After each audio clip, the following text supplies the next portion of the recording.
Wait a minute. Where am I? Oh, what? Why did this happen? Oh my goodness. Hello. Hi. Good evening, good morning, or good afternoon, whatever it is, wherever you are. This is Hime Utsugi. I don't know why. What is happening to my VTube studio? Why? Huh? Okay, I fixed it. But hello, I hope everyone is doing well. You might be wondering why are we starting in this view if we're playing Drakonym? There's a very good answer for that, which I will figure out as soon as I put my clock on. There's the clock.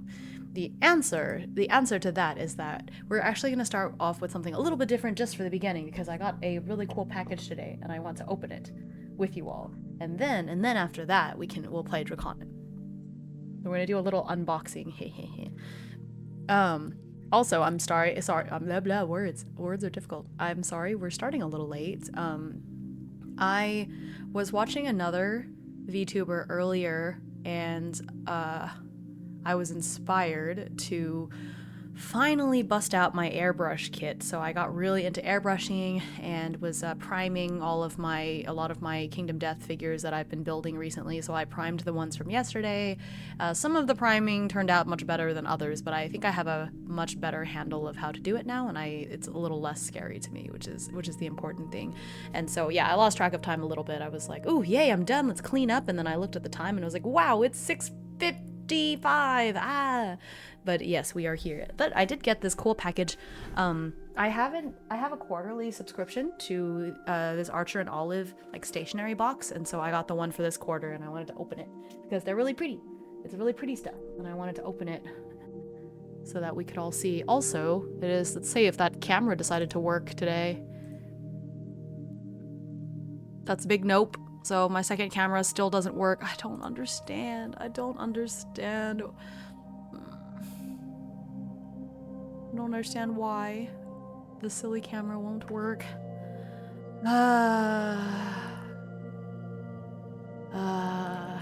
You know, I am starting to think that maybe Hero was onto something and I should just delete the software, because maybe it's the software that's screwing it up, but it feels so silly. It feels so silly if that's the reason. Surely not. But I don't know. I'm willing to try anything at this point, so maybe I'll try that later. Luckily, this is not a big part of the stream today, but I just don't understand, because when I first plugged it in, it worked perfectly. And now it just doesn't want to do anything. It's very sad. Okay. Anyway, so let's open this box and see what's in it, shall we?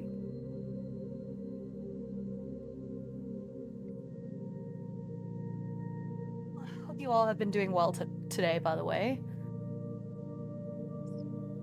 Thank you to everyone that was hanging out last night.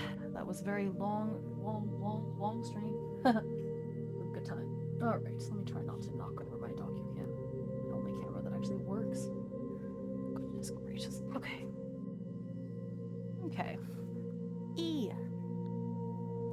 Alright, I'm gonna first remove the plastic wrap, because the thing with it is that it's reflective and I don't want anyone to see my face.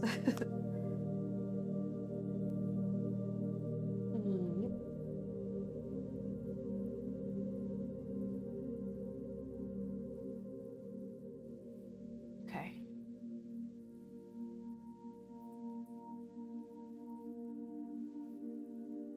Aha.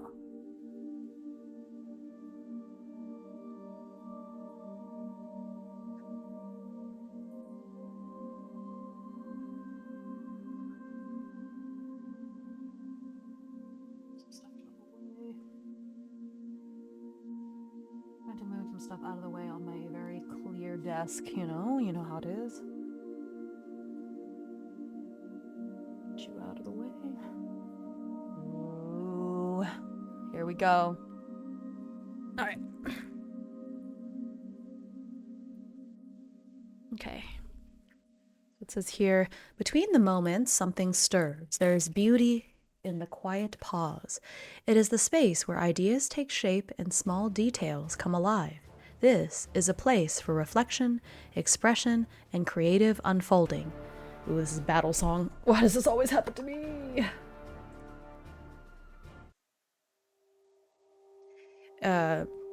This is a place for reflection, expression, and creative unfolding. Here, among river stones and sagebrush, inspiration flows as gently as still water. Step into the delicate space of nature's calm and see what begins to bloom. That's so pretty. All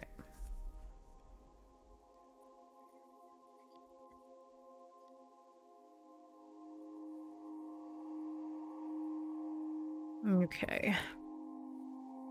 So we're just gonna see what's in here. Move the box out of the way because it's a little too big. Aha! So first we have an assortment of artisan paper. Ooh, that's good for scrapbooking.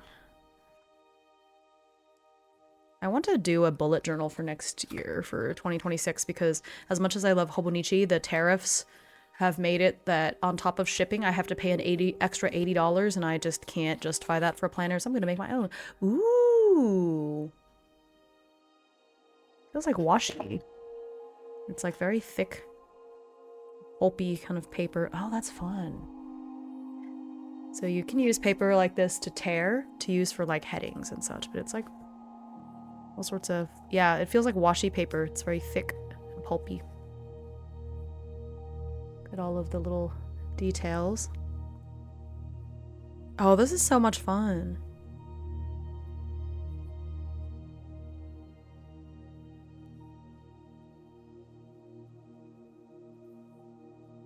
Ooh.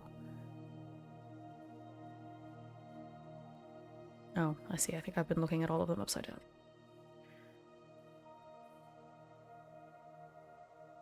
Neat.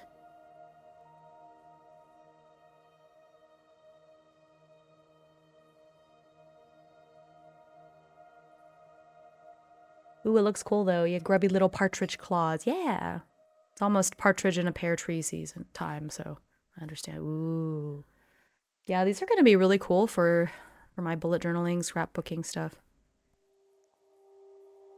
I didn't play enough games analog this year, so my TTRPG journal still has plenty of pages in it, but next year I think I'll be able to fill it. Ooh, this is like so thin you could see through it. It's really nice. Okay. And then it just sort of repeats. Okay, I see. That's super neat. Okay. Artisanal paper. Now they've thought of everything. Oh yeah, I've got like bronze colored nails, so they're sparkly, they're glittery. You didn't see yesterday when I was building? I had my hands up to the camera all the time. The camera that works, that is. Sorry, I'm a little bitter. I'm just a little bit bitter. I'll have to troubleshoot later. I didn't have a chance to today. Guess I'll have to... You know what, though? If I uninstall the software, and that is, in fact, what fixes it, and Hero is very nice. I don't think he would be smug, but at the same time, I think he would be, but he wouldn't. He'd be like, I told you. Haha, that's why you shouldn't read the manual, man. Okay, so we have paper. I was mostly listening. Ah, okay, yeah. So I try to do my nails every week. So towards the end of a D&D session on Wednesday, I painted them. So they're this nice bronze, sparkly bronze color. Okay, so I got that one. I have a washi and journaling sticker set. Let's see. I don't know what the theme is. They're just pretty. Ooh, oh, they're like blue flowers. Okay, this is my color. This is my color. All these nice labels. Very nice. Okay. This, I can get rid of this packaging. I'll keep the stickers in my little sticker area.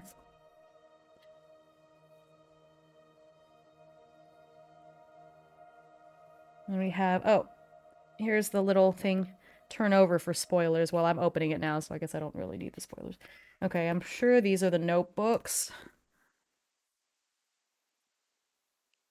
Ooh, 3-stream streak. Very nice. These all feel like notebooks. Yeah, the cool thing about this is you always get at least one notebook. That's what they're known for. It looks like quite a few notebooks, and then there's lots of other little stationery goodies. Alright, so that's what... Close this box. Okay. Okay, so let's see what else we got. A craft knife. You know, I've had so many people be like, Hime, do you not have an X-Acto knife? Well, now I've got a little extra What? This is a pen. Huh? Oh my gosh, is it a pen that is secretly an X-Acto knife? Quick, someone fill me in. What's going on? I've had it on mute because I'm talking to someone. I'm unboxing my Archer and Olive quarterly subscription box. So I'm just opening all this stuff up before I play Drakonym, just because I wanted to get it. This is supposed to be a craft knife, but it looks like a pen, so I'm a little confused. Ooh, do I have to unscrew it? Yeah. Ooh.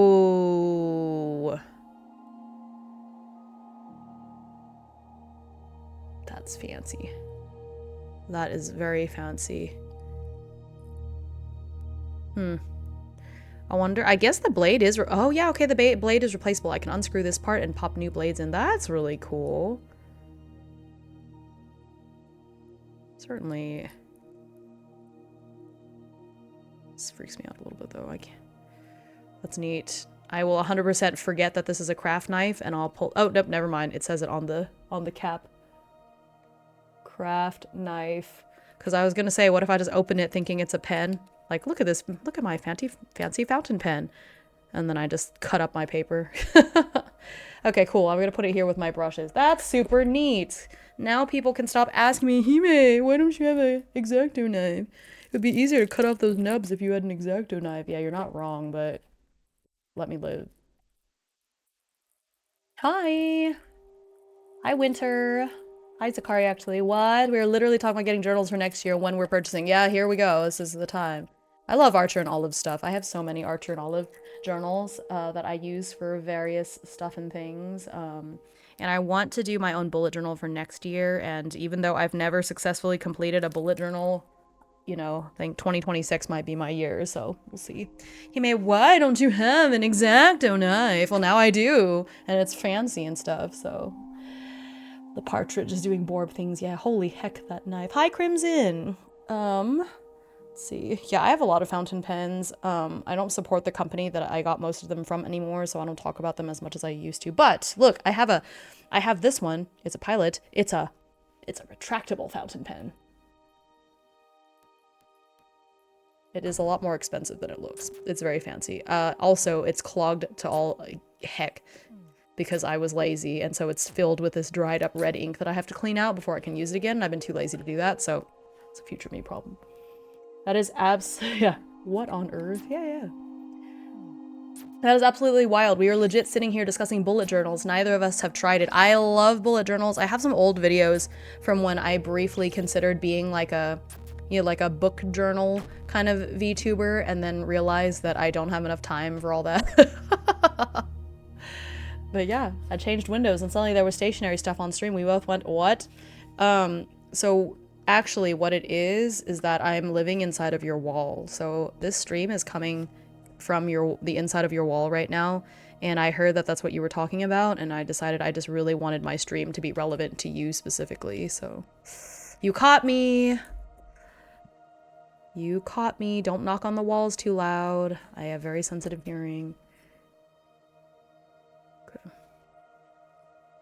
Ooh, okay, more of these duotone pens. I do like these. I have, so the last quarter I got my subscription box for them, and it came with this really cool, like, oil ink spill looking, oh, you kind of almost saw my face for a second, looking pen cup, and so I've been putting these other duographs in here, so now I have more for the collection.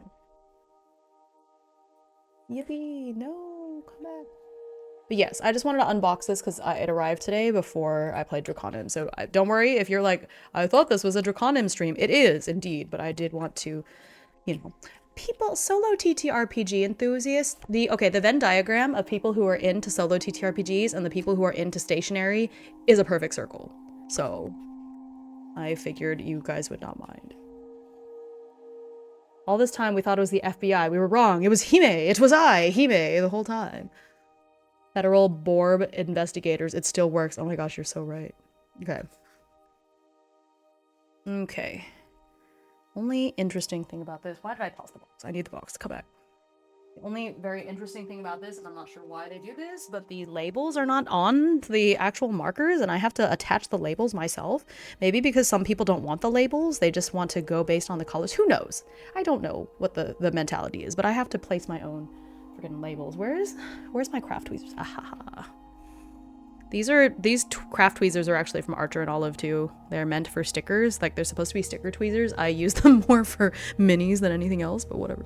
Okay, so River Stone. Oh, these are dual colors. There's a light color and a dark color. That's neat. That's actually really cool. So you can highlight in the darker color, then write over it. Sorry, highlight in the lighter color, go over it with a darker color. That's really cool. Okay, so this is River Stone.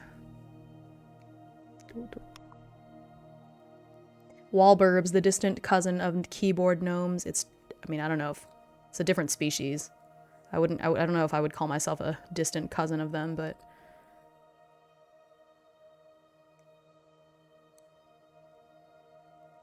Great, so River Stone.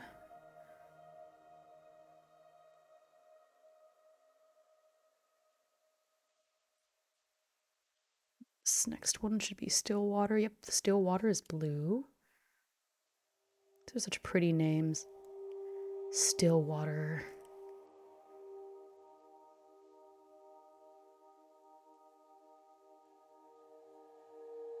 And then we have Sagebrush, which is green. That makes a lot of sense.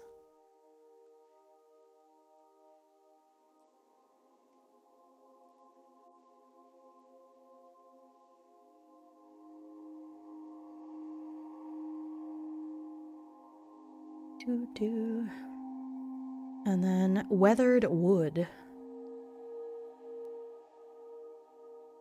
I see, okay. It's like a muted grayish brown color.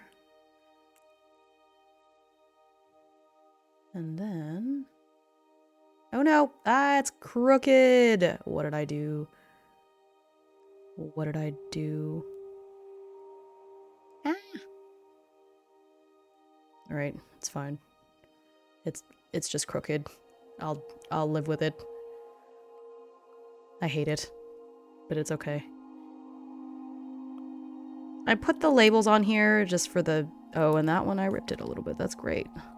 Of course, I choke on the very last two. Great, it's fine. Yippee! Alright. Cool. Now I can throw this one in. Those are very thin to be plucked by tweezers. Yeah, well, that's exactly why. These are special tweezers for stickers. So that you don't have to get your grubby, like, fingerprints all over the little sticker things. Okay. So that's the craft knife and the pens, the little marker pens. Decorative tape. Just gotta have some washi. I have an ungodly amount of washi tape that I don't use nearly as much as I should. Ooh. Ooh. Ah. I really like this one. I have the journal from them that has this sort of green with gold, you know, design on it. So these are very pretty. Hello, Saint Frostbite. We're good. I am unboxing my new subscription thingamabob from Archer and Olive because I have a love for stationery. All right, so that's all of the doohickeys, and so now we're gonna see the actual journals that this came with. Washi tape here for now. Yeah, we're just doing a little unboxing before my Drakonym stream. Because this is, in fact, a Drakonym stream. I know it doesn't seem that way right now, but it is. Okay, I have to put these away. Okay. But yeah, how are you doing? Hope you're having a good day. Oh my gosh, you're on your stream streak as well. Very nice. Okay. Ooh, all of these have reflective stuff on them, so I have to be very careful when opening them.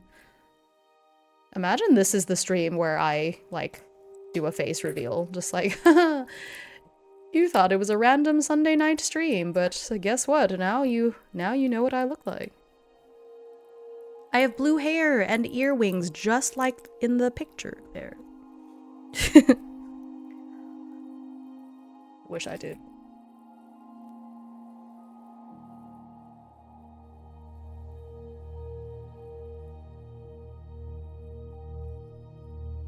Okay. So this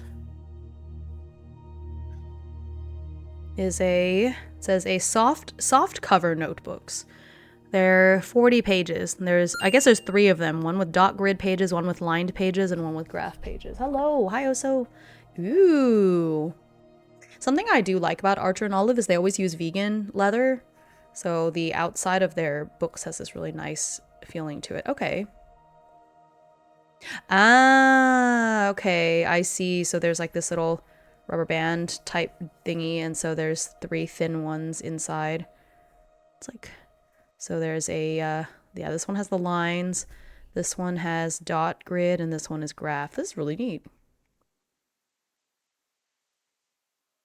That is super cool. I don't know that I would use this. Another thing that I like about getting this subscription box is that sometimes I get stuff that I myself wouldn't necessarily use, but then I can set it aside and it makes really good gifts because they're like really beautiful things. Like I don't think I'm going to use this, but I can wrap this up and this will be a great gift for somebody in my life. And it's limited, so you can't buy this, you know, so it's fancy. So out of usually in one of these subscription boxes, there'll be like 2 or 3 notebooks, and I usually keep 1 or 2 of them, and then the other 2 just make great gifts for somebody, because I've got lots of other stationary fiends in my life as well. It's basically like a notebook gotcha now that I think about it.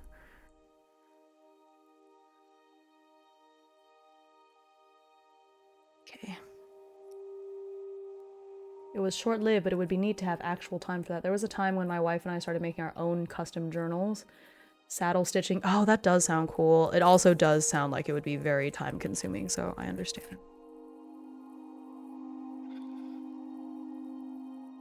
I'm a little bit sniffly. I was out in the garage. See, I was being good. I was airbrushing out in the garage with the husband helping me out, and it was quite cold in there. Ooh, okay, this is a dot grid notebook. So really just a nice fancy...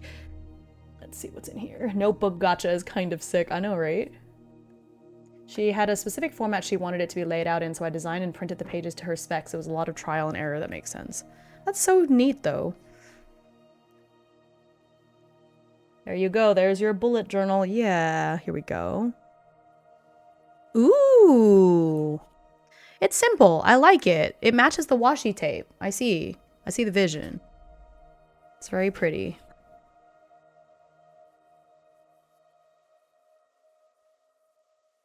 It's like a soft, like a seafoam green kind of color. That's perfect for ballads. You're so right. Yeah. It's this gold foil on the inside.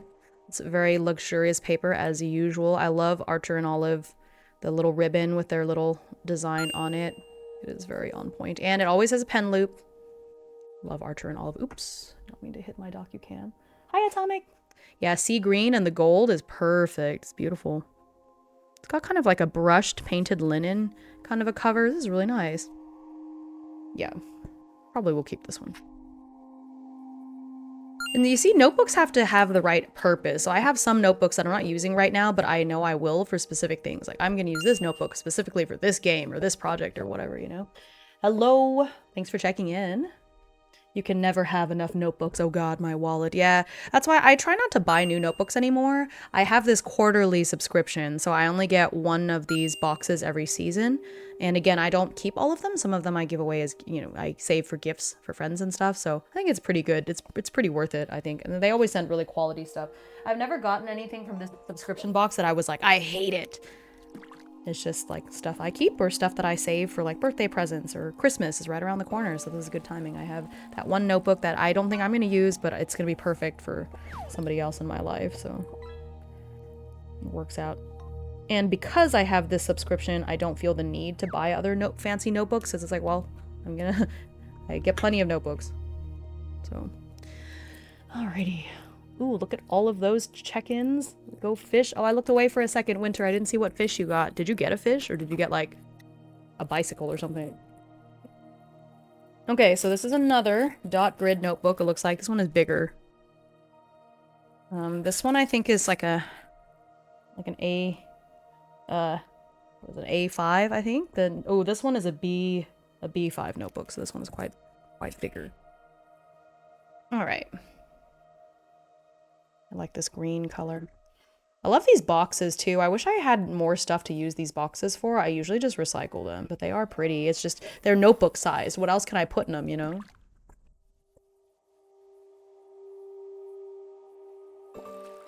Oh my gosh.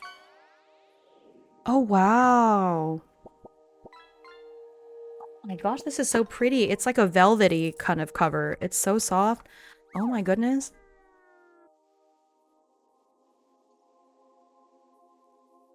Look at the way it's been like embossed. You can tell that this is beautiful. I don't know if you can tell that it's embossed. It's I don't know what angle I can turn this at so y'all can see that it's embossed. It's not printed on, but this darker green is all embossing. So you can like feel it. Oh man, this is beautiful. Shoot, I usually between the notebooks I get in these quarterly subscriptions, I only keep one, but I think I'm gonna keep two of them and only give away the loose notebook one. Wow. Also, I have a big, you know, big soft spot for B5 notebooks because I like just having big spaces to fill up with lots of paper and stuff. This is beautiful. This might be the one that I use for my bullet journal for the year, actually. This is beautiful. Oh, and it's so soft. That's that vegan leather. It's very nice. But yeah, I love the embossing. It's really hard to tell. I'm trying to tilt it, but I don't think this camera, with the way that the camera and the lighting is, that it can really, you can really like capture it. What plant is that? Baby's breath. It does look like baby's breath. It could be, I think it is. I can check. It's on the little thingy. It's the thingy. I think it is baby's breath. It does say on the, I didn't want to look at it, but they do give this insert card that explains what everything is, so there's spoilers.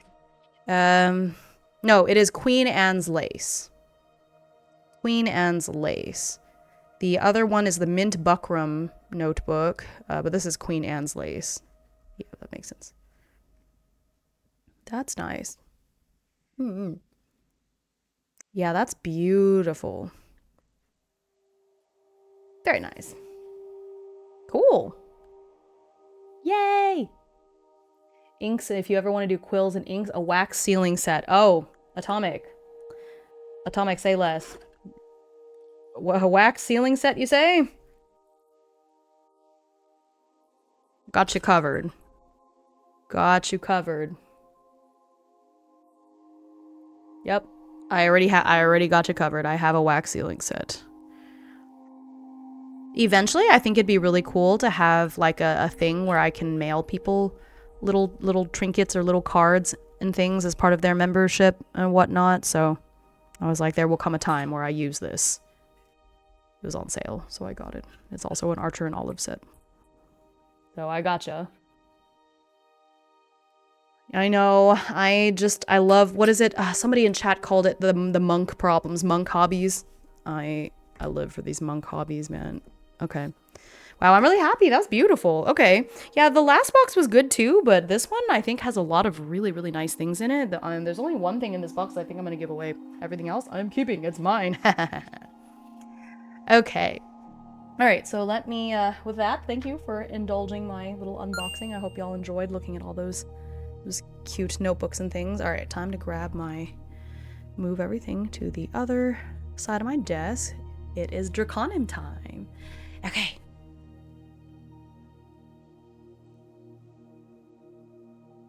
All right. I'm gonna turn up the gain a little bit because I'm gonna move the mic a little bit further away from me so I can type. All right. Man, I need a thinner desk mat. I really like my desk mat, but the problem is that this desk is really small and my monitor arm is, it goes in too deep compared to the, so like basically there's a part of the monitor arm that goes underneath the desk mat by about 2 inches. And so it doesn't look very nice, but what can you do? All right. So we are here playing Drakonym. Next week, I will not be playing Drakonym because next week I have a lot of. I've got Daggerheart on Tuesday, so I won't be streaming Tuesday, and then I have Break on Thursday, so I won't be streaming Thursday. And then I think I have I'm streaming Monday. I have a collab on Wednesday, and then from Friday through Sunday I'll be doing Legends of Akaroth as part of my whatchamacallit, my charity stream for Gamers Outreach. And so I will sadly not be able to play Drakonym next week. So I'm trying to get it out of my system today. And we were hopefully finally gonna make it to Galendale because we're so close. We're only, I think, 2 hexes away. So there's no way it's not gonna happen unless my power goes out, knock on wood. Hi, Viper! Part of me would love to be part of a correspondence game where we all mailed out orders to a referee that resolved the actions on screen. That would be fun. Or we could do like a long distance play of, there's this one TTRPG called Good Society. It's like takes place in sort of a Jane Austen like universe. Although there's an expansion that involves the Fae, and I think that would be really cool. And a big part of the game is sending each other letters. And so I think that would be fun to play almost as a play-by-post where we're actually sending each other letters. So maybe we play parts of it solo, but then we mail off letters, and that's how our characters interact with each other. I have so many cool ideas, and it's just like, oh, where's the time? But I guess if we did something like that completely offline, it'd be fun because then you don't have to worry so much about like taking people's schedules, like figuring out people's schedules, you know? I was thinking diplomacy, but God, I don't want to hate anyone. Yeah, see, at least in Good Society, you're all like friendly with each other for the most part, so. Okay, I have so many cool ideas. 2026 is going to be the year, so 2026, I'm going to do a bunch of really even more cool TTRPG stuff, so. All right, so quick little recap of what happened in the last session. Really, the most important thing is what happened at the very end, which is that we fought this it was really scary actually. We fought this soul-bound scythe, so it was like this possessed scythe, and its whole goal was to like siphon magic. So it basically ignored Axel and kept trying to attack Tink. And Tink was, you know, if I was a little bit less lucky with my rolls, Tink could have gotten knocked down for sure. Might have died. It was actually a really scary situation. It was a very strong enemy, actually. It was terrifying. So they had this moment of, I don't know, I don't want to call it an argument, but Tink was like, you know, you need to let me do more. Like, I can't, even if I try to stay in the back and hide, you know, obviously stuff is going to happen to me anyway. Instead, you should teach me how to fight. Like, I want to be useful. We're here together. And so they had a really good heart-to-heart talk, and Axel agreed to, like, okay, fine, I'll train you, and I'll stop telling you to stay in the back all the time. And that was like a really nice piece of character development for both of them, because Tink has been in this interesting position where he's technically a member of the party, but he doesn't do anything. Like, all Axel would allow him to do was like buff him, really, and then sort of stay in the back, stay out of the way, don't get hurt.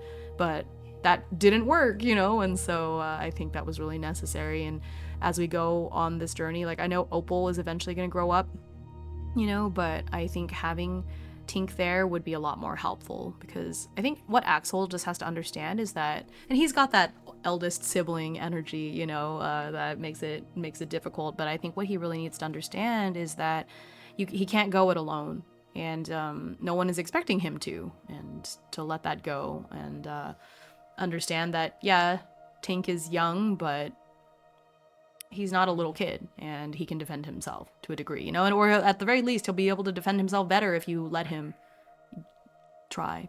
Like Mysterium meets play by email. That would be fun. Yeah, Mysterium is so much fun. I've played a lot of Mysterium, so. Okay. Yeah. Alright, give me 1 second.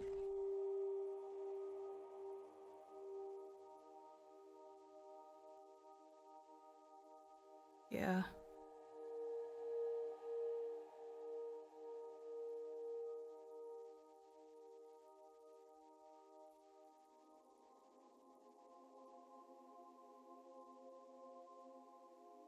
Okay.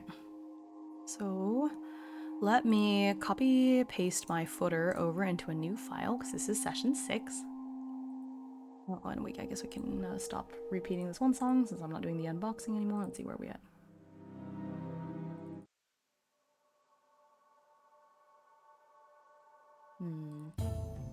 I like this one. I do really like A Bard's Tale. Alright, so we'll do A Bard's Tale.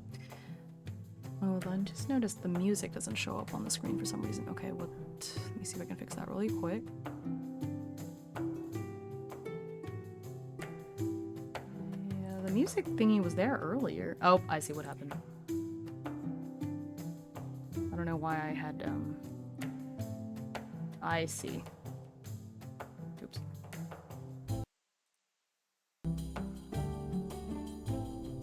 Oops, okay.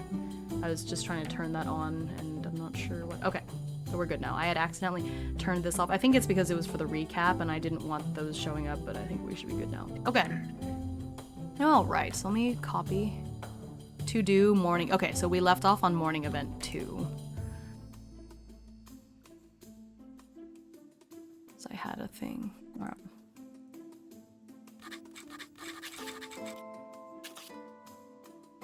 Actually, for this game, this is the... There we go. I was like, the colors are not right. That's right. I have several different themes that I use for Obsidian, and some are for, you know, different games, different themes. And I think this one suits Drakonym. I like it.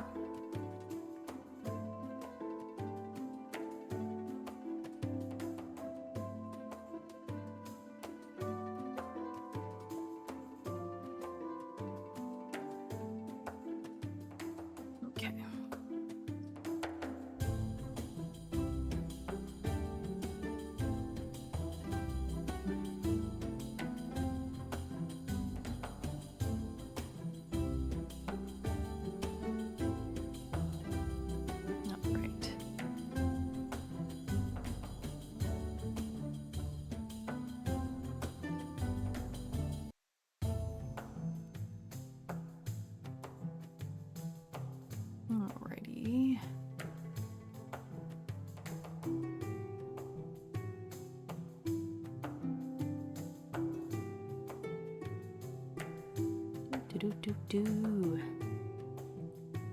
Okie dokie.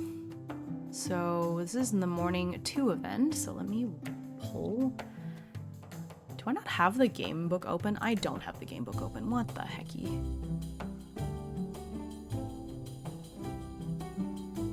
Maybe like a world with a secret history where you were sending each other encrypted messages. That could be. You know what? I saw a game kind of like that. I wish I could remember the name of it. But yeah, I'm sure there's something that we could use or some similar thing. Or at least a game we can adapt to play by mail for sure. Okay. I need to also open the solo book, which I'm so glad Ash is working on the solo book next because it's great. Obviously, I've been using it, but it'll definitely go better once it's been updated because there's at least one table that has been just copy paste mistake, and so it's like a completely different table than what it should be. So every time I need it, I haven't been able to use it. Okay, so morning event. Go ahead and open these two so I have them.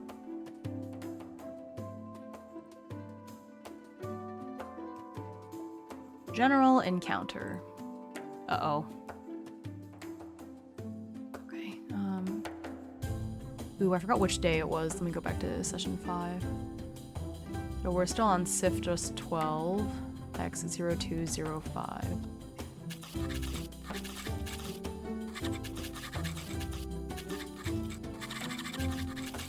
Did I say 0205?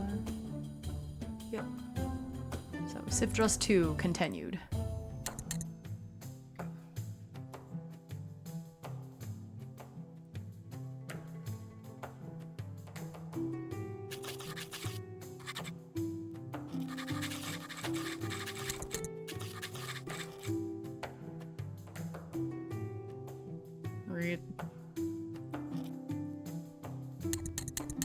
Zealot in trance speaks prophecy backwards.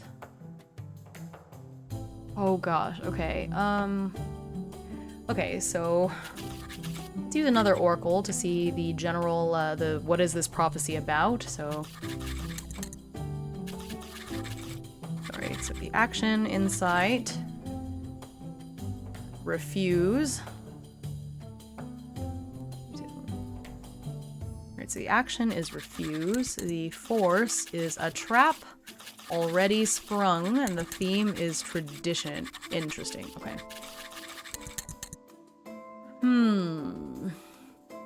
I wanted to play by email Hunter the Vigil for a long time, but I always felt like maybe I was too ambitious with what I wanted. That makes sense. Yeah, I don't know. That already sounds really interesting, though. But there's some games that I think would be more suitable to this format than others. Let me think. Okay, how... Okay.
Actually, I need to check the government document, the, about Batesian really quick before I...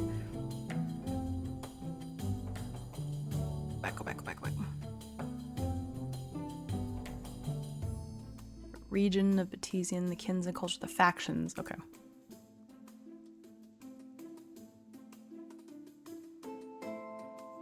It's fine. Is there like a king? No.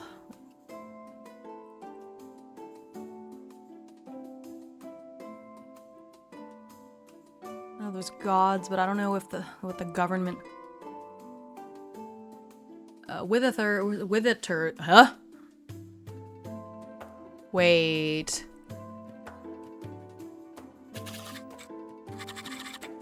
Wait a second. Wait, why did the... Oh my gosh, why did my PDF app just, like, shut down? What the heck? Did I accidentally... It might have been me.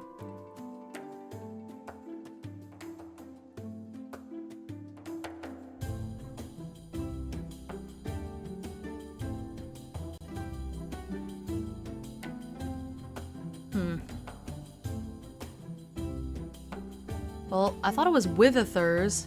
I've been calling it Witherthurs, but in the guide to Batesian it says Witherturs. I swear. Alright, I'm gonna look it up.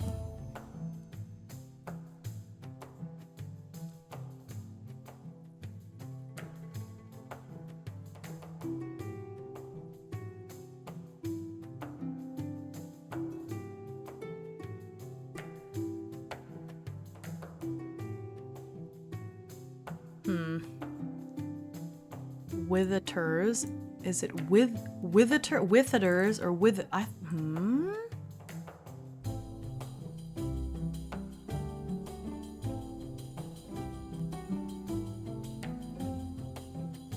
Okay, in the solo rulebook it says Witherthurs. Like with ethers, but all smashed together in one word. I opened a guide to Batesian and it says Witherturs. There's only one TH.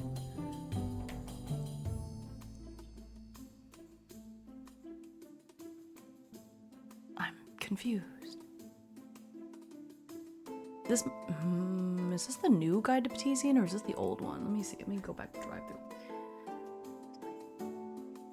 No, it's not there. Is it with it? Okay. No, I don't know if it's Witherturs or Witherthurs, because in The Guide to Batesian, it says withiters. So there's only one TH. But in the solo rulebook everywhere, it says withithers. But I've been saying withithers on stream for ages, and Ash has never corrected me, so I don't know which one is which. Which one is with?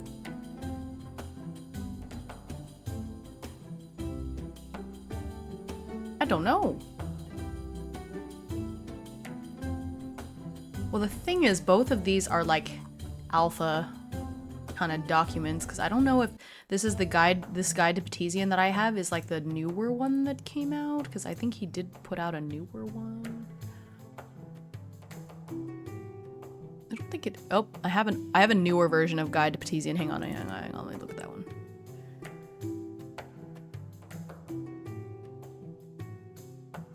Yep, it says withiters in the Guide to Batesian is withiters. I know this isn't that big of a deal, but it bugs me. I don't want to have been saying it wrong this whole time. Oh my gosh. Okay. I'm gonna proceed with withithers because I've been saying withithers for the last 5 sessions and Ash has never corrected me because I feel like he could do that. Actually, it's withiters. You know what I mean? Because I think he did correct me when I pronounced this other city name wrong, so we're just gonna keep going with withithers, especially because it took me so long to be able to pronounce that correctly in the first place. I'm not about to go to the other one now. You can find and replace later if it's wrong. I know, but I've already recorded the first session, the first recap, and I said withithers there too. Okay, alright, it's fine. It's fine. It's really not a big deal. Okay, I'm just stalling because I have to write poetry. Alright, hang on a second. Go.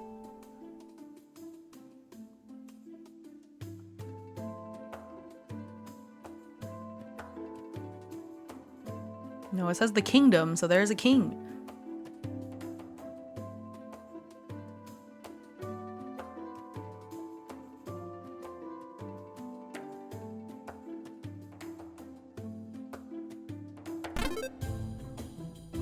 Oh, thank you for the follow.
I'm trying to get a general idea of the structure first because I'm writing the prophecy is backwards, so I'm writing the lines in like backwards order and making sure that they still rhyme. So I'm trying to get a sense of the structure first and the last word of each line, and then I'll fix it up. So don't worry about it.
Oops.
Okay, I think I'm done.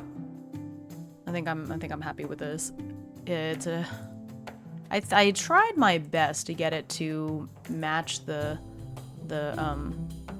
action is refuse. I did the best that I could, while also making it rhyme and sound like a prophecy, but I did have to write it backwards because it's backwards. Okay, so let me finish the scene and then I'll read it all. But okay, I don't have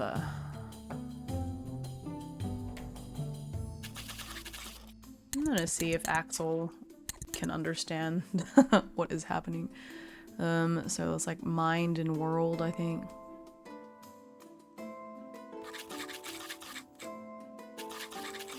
So I think this should be pretty difficult. Let me see. I can't remember. I can never remember the difficulty level thing. Do I have that in the notes? I don't. I should, because it comes up a lot. Which difficulty levels are best?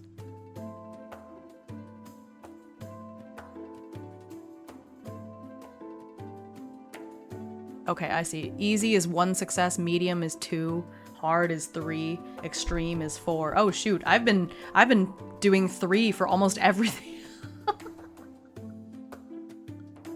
Oh my gosh, that's so funny. I've been playing like super hard mode. Okay, wait. Okay. I have been making things really difficult for myself. I see. Oh my gosh.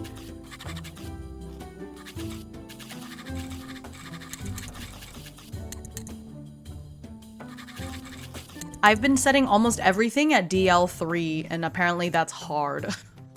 Hi, Noelle! Oh my god. That is so silly. Cool. Well, I'll keep that in consideration.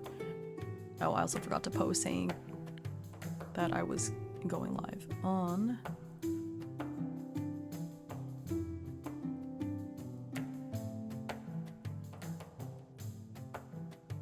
help if I remembered to promote myself a little bit more.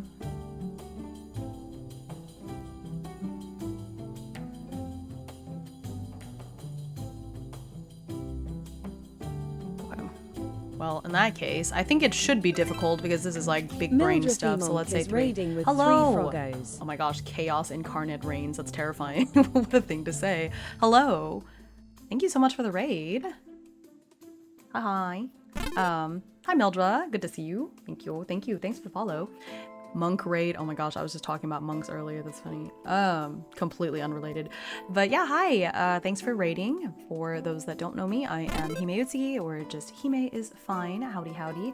I am a parrot VTuber. I mostly stream solo TTRPGs as well as wargame content for Warhammer Age of Sigmar, so I play fantasy Warhammer, as well as Kingdom Death Monsters. So I do at least once a week, I try to do like a stream where I'm painting and building my minifigs for that. Not as active with my Age of Sigmar stuff right now, mainly because I'm sort of between league competitions at the moment, and I just don't really get fired up to work on my ghosts unless I like am competing. But yeah, we're talking adapting Final Fantasy VI. I love Final Fantasy VI. That one is my favorite Final Fantasy, so I'm speaking my language. But yeah, if you have to raid and run, I totally understand. you know, make sure that you eat and do all the post-stream aftercare that you need to. But if you're staying on, we are playing Drakonym. Drakonym is a game they finished crowdfunding, so it's in development currently, and it's technically a beta test, but I am just playing the game solo, and so we're in session 6. So we just ran into this monk who is saying this prophecy backwards, and so I just took several minutes to write the prophecy backwards, and now I'm doing a check to see if my character even understands what the heck the prophecy is talking about. I don't think he will, and we'll see how it goes. Make beer style monk or illuminated manuscript monk? Yes. Both. Both is good, right? But yeah, Final Fantasy VI is my favorite Final Fantasy, so it's near and dear to my heart. I am a big fan of the even-numbered Final Fantasies in general, so 4, 6, 8, 10, 12. I played 14. I'm a recovered Final Fantasy 14 player, and then anything past 14, I do not acknowledge that 15 and 16 exist, so that's pretty much where I'm at. Oh, okay, that's awesome. Well, welcome on in. Okay, let's do this check. Mind World is 3. Holy crap! I got 3 successes. Suddenly, my man is a political genius. What the heck?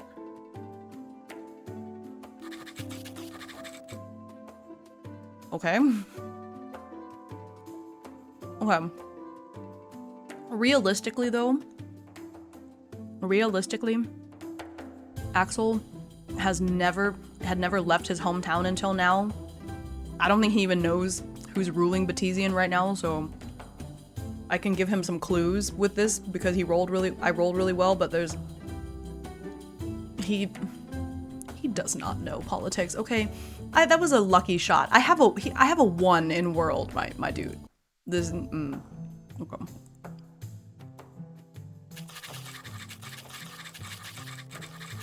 Such is the power of Nagash, yes.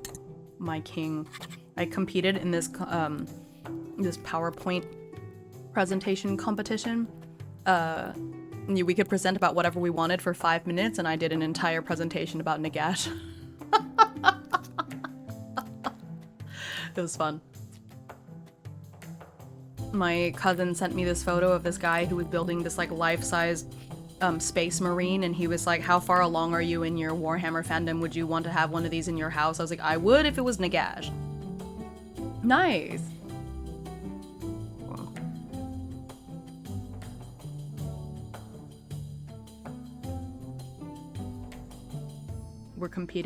We're competing factions then, but Cetra is really cool. Okay.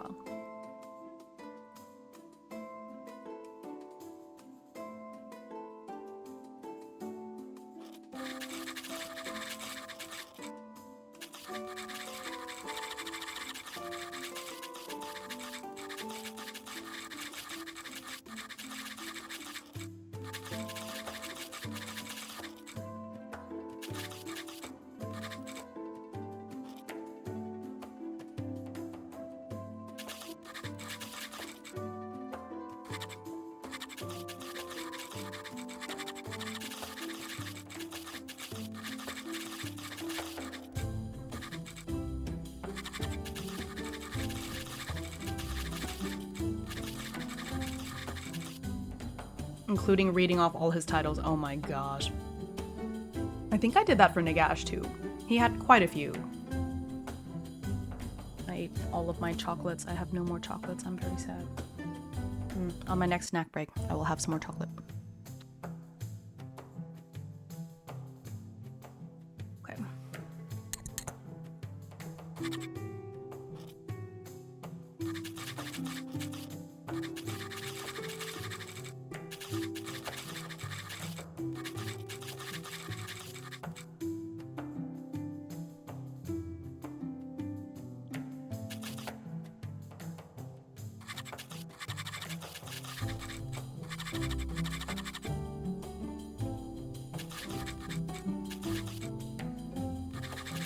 Welcome back, Elle. Oh my gosh, you look so cozy. That's so cute.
It's story time, figured I'd bundle up. That makes sense.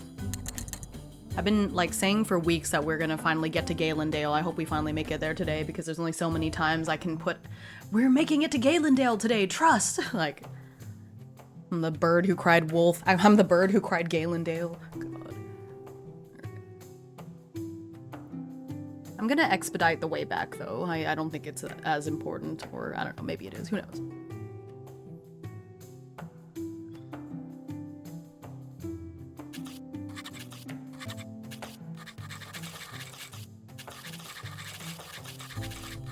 Given the weather, bundling up is a good idea. I don't need to, though. Yeah, well, you are the ice monk, so it would make sense that you don't, you know, the cold never bothered you anyway. Bothers me a lot, though. Can't stand it.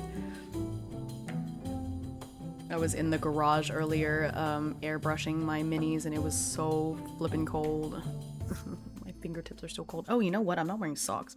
Alright, well, let me finish writing and reading this scene, and then I'll go grab some chocolate and some cozy socks. Screaming antelope all over again. Oh my god.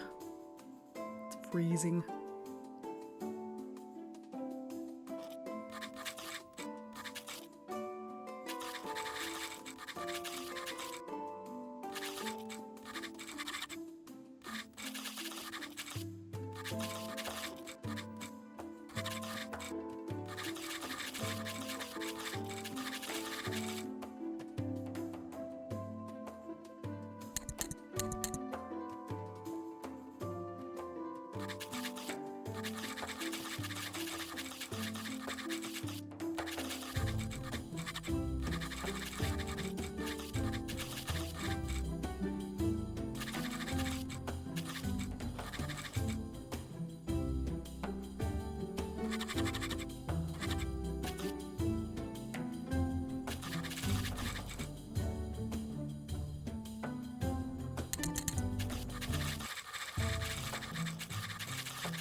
Okay, I think I got it.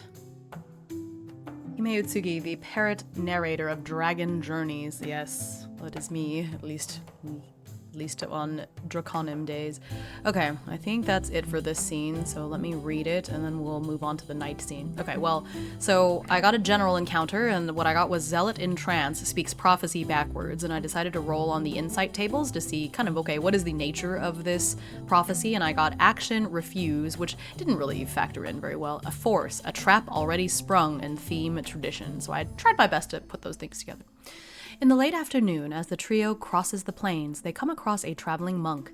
The monk, dressed in shoddy, worn robes, continues to repeat over and over, "As our sovereign on high prayeth for Batesian's fall, and ne'er more will gods look upon the capital's wall. The foundations of many eons shall crumble, from brave knights untimely fumble. One lost in the mists we know not where, lo, the people reach out for a hero fair." It's backwards. See? It's like from bottom to top. I did my best. Well, I had Axel roll a mind world check to see if he understood the heck the monk was saying, and somehow I got a success. Hearing the words repeated over and over stirs something in Axel's memory. Although he's never been well versed in Batesian's broader political climate, being part of the Watch meant that he heard about such things whether he liked to or not. There's a mysterious person who's taken over the king's seat. Not that who wears the crown greatly affects Axel's day-to-day, but it is certainly a strange thing when the dynasty changes all of a sudden. "Our sovereign on high prayeth for Batesian's fall," Axel murmurs, unsettled. Do you think that monk really heard a message from the gods? Tink asks, uneasy. Axel shrugs. We have no way of knowing. Still, it doesn't exactly make me happy to hear that foundations will crumble and whatnot. There's just something so convincing about someone who speaks in rhyme. The trio speeds up as they pass by the monk, trying and failing not to heed the monk's disturbing prophecy. Cool. All right. So now we're gonna go to the nighttime event. Let's see what we got. It's a still encounter. Did I put the still encounters in here? I did not. Okay.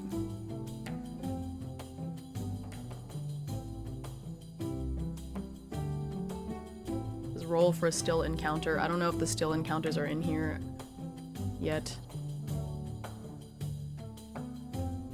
Oh, I see. It's called Night Stillness. Okay, it's on page 118 in the solo rulebook. Oh, I forgot to make my pin. Okay. Let me make my pin really quick.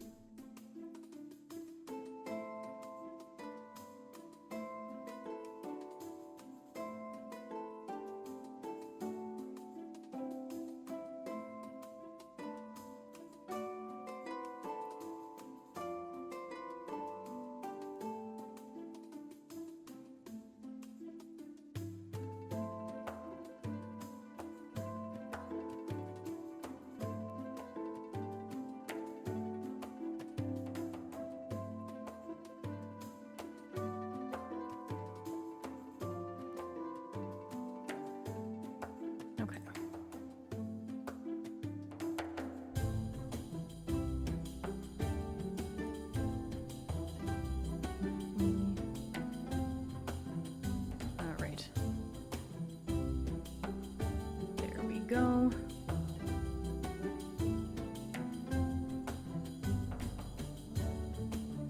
Bazinga. Oh my gosh, hello. Welcome in. Okay. I'm gonna have to put a little disclaimer that I have the pre-alpha solo rulebook, which you can't really get right now. Okay. Night Stillness Encounter. Yeah, okay. I'm just gonna roll 2 d6s, so we'll see what we get.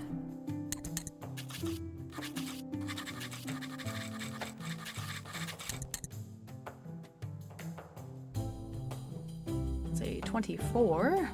My stillness encounter. A pair of owls perch together and seem to watch your dreams. Well, that's freaky. Okay. I guess I should just put this in the tables. Stillness encounter.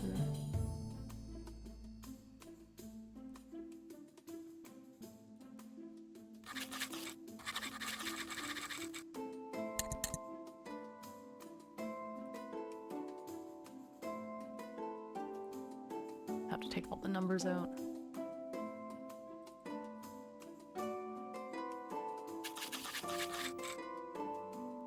For some reason, they really don't like the Fs in this PDF.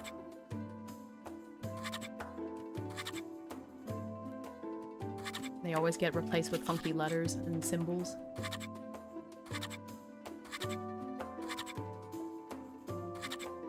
Interesting little issue.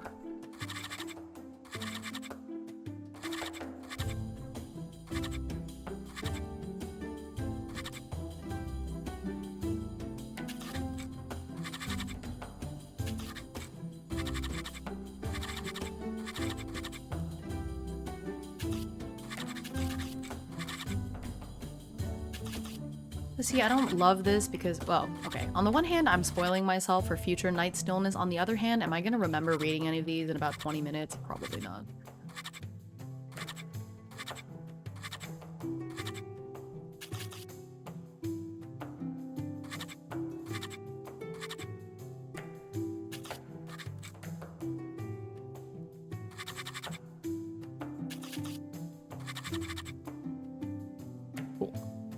Got that. What else? A good possibility of a definite maybe. Yeah. Definite maybe is, that's pretty good. Okay. A pair of owls perched together and seem to watch your dreams. Okay, let me look at the map again, because I know we're close. I can't remember exactly how close. Wait. map. Oh, well, it would help if I looked at the Drakonym section and not the Fabula Ultima section. I was like, why can't I find the map? Okay, so we're in 0205, which is here. Yeah, so we made it to the bottom of this hex, and then here. Okay. So we'll get to Galendale by tomorrow night, it looks like. We're almost there. 2 more hexes. Okay, how many hexes do I travel in a day? I forgot. I think it takes a whole day for me to travel a hex, if I remember correctly. So, but we were off by 1 because we got delayed. So we're like halfway. Okay, no, I need 2 more days because we're halfway through 0205. So we're on this little mountainy area. All right, let me just double check because I don't remember.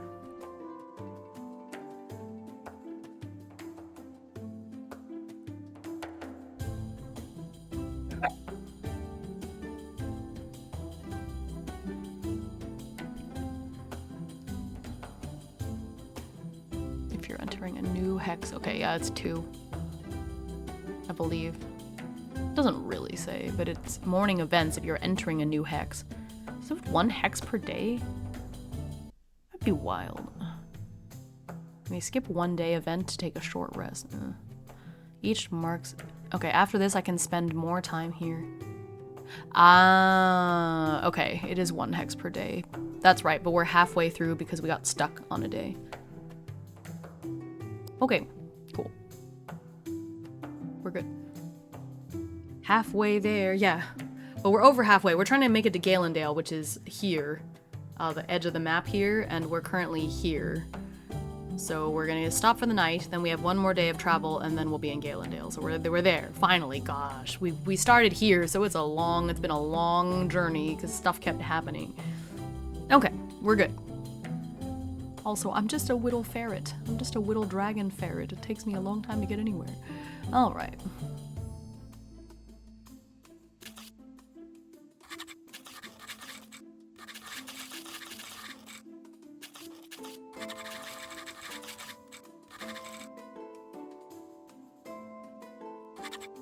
Everyone's little to me. Yeah, my character's a ferret though. Actually, do I have a picture? Because the artist is rendering the design right now, but I can show y'all the sketch that I have so far. It looks pretty good.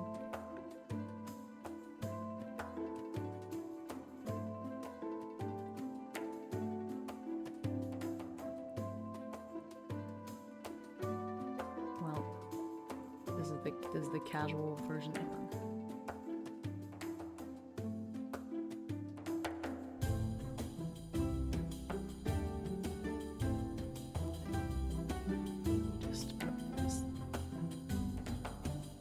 He's half dragon, half ferret, basically, so... It's Axel! Well, it's a sketch of Axel, anyway. But that's what our player character looks like. The draconic noodle himself, Axel Ironflame. But he's a bit small. I think he might be 5 feet, maybe. Doesn't this look so good? I'm so excited for this to get rendered. It's gonna look great, and he has a little casual outfit too for when he's walking around town. I think it's so funny that his helmet, like, you know, obviously covers his little ears. It's very cute. Yeah, I'm excited. Anyways.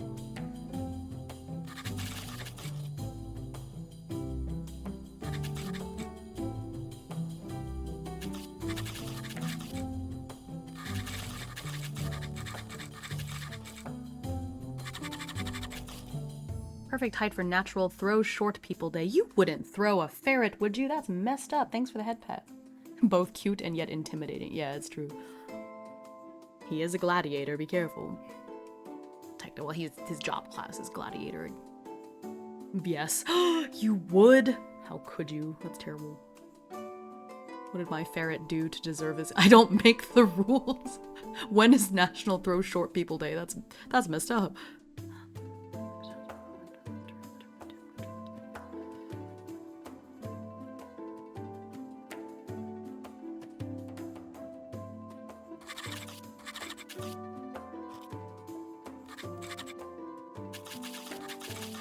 October 21st. Okay, well, that's in the past. So I guess Axel doesn't have to worry about getting thrown for like another year.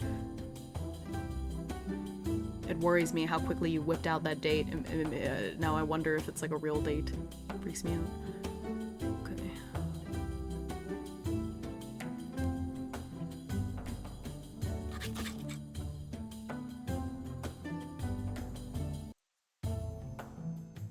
Let me...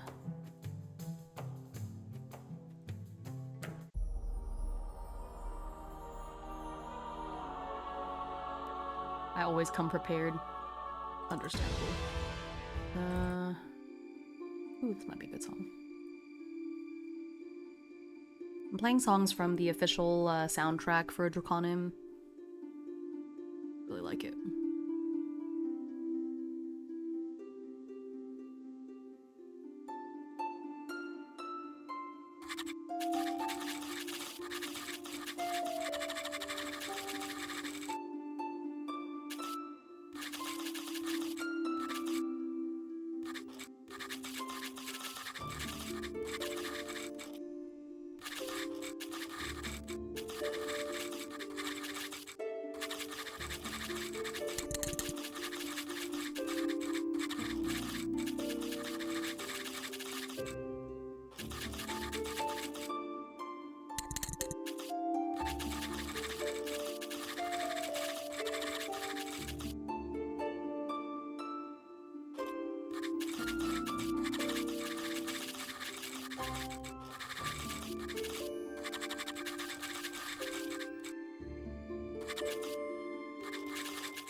I wish these songs looped a little bit nicer.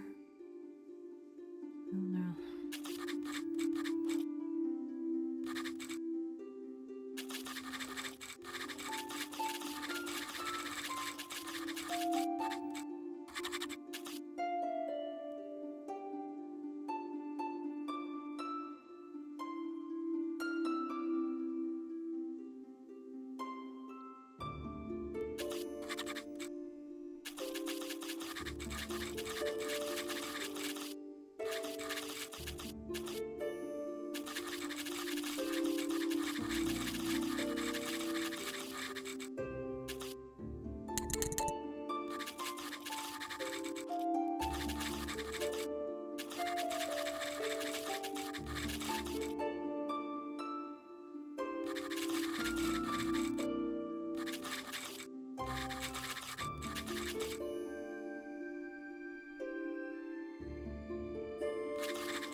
As the group approaches more mountainous terrain, the temperature plummets.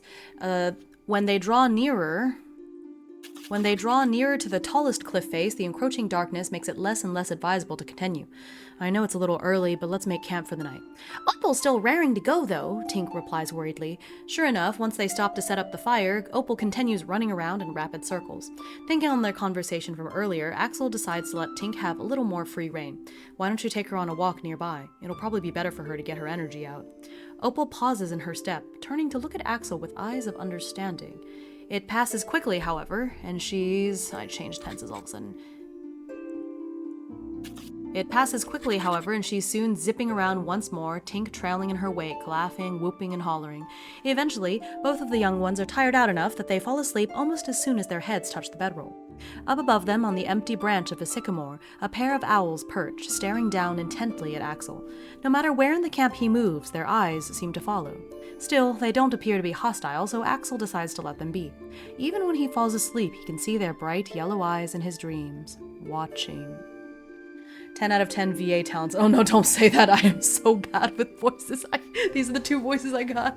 I've got like normal, monotone, high-pitched for the kid. And then I have like a snooty sounding accent I use for noble characters. That is all I got.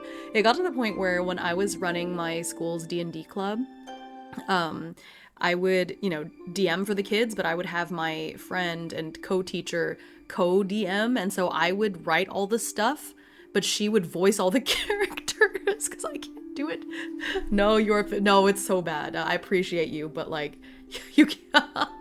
Listen, I am friends with Winter and Gavin, so my standards are high.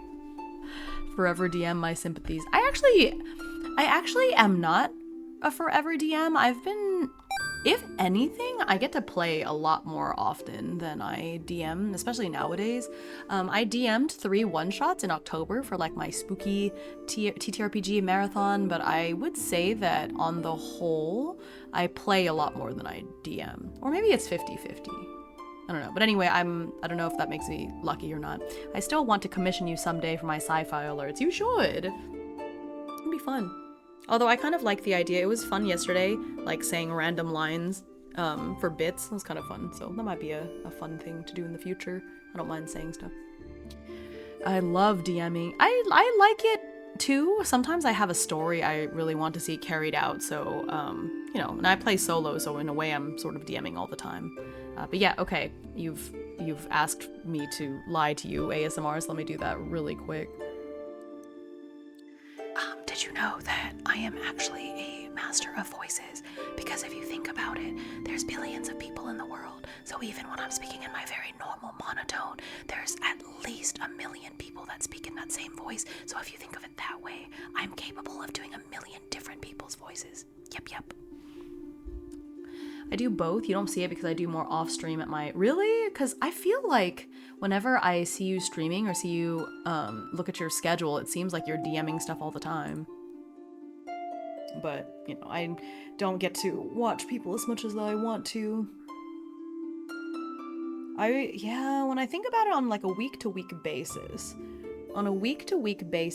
I don't DM that much, if you don't count solo, because in all of the long-term campaigns that I'm in, all of them I'm a player. I'm not DMing anything. I'll DM one-shots, but I have plans for stuff I want to DM, but right now I'm technically not DMing anything. I'm interviewing all the time. That's also true. Okay, so that is it for that day. So we're on Siftress 13 now. So we have made it to hex 0205. Have I been capitalizing the word hex in these, actually? It's a little thing. Yes, I have. Okay, let me fix it. Hex 0105.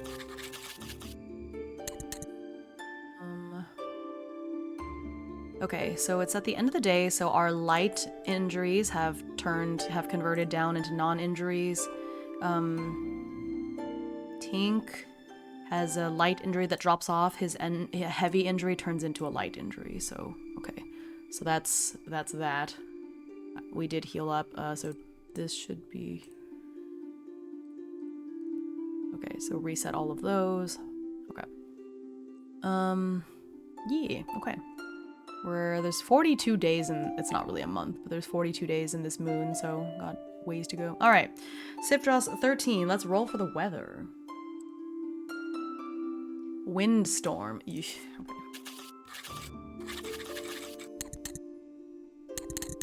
Ranged actions suffer bane. Shadows move strangely. Okay, well, morning event.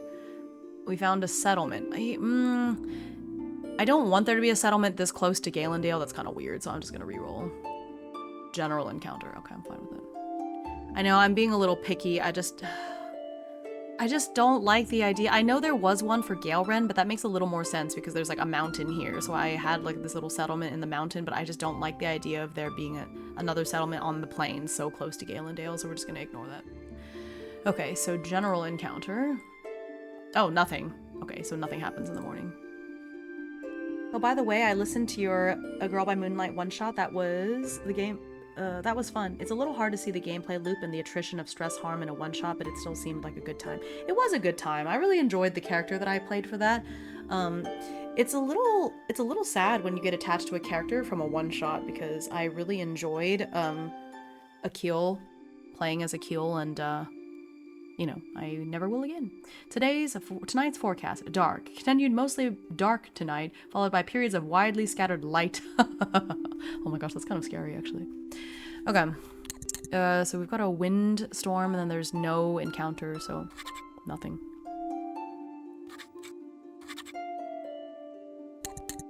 I'm gonna say, actually, I'm gonna do a check.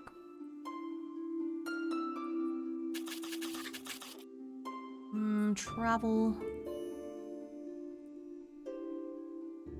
World and... yeah, world and shadow.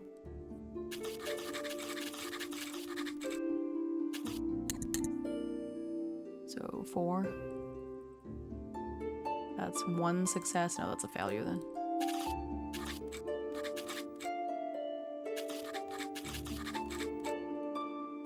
This was...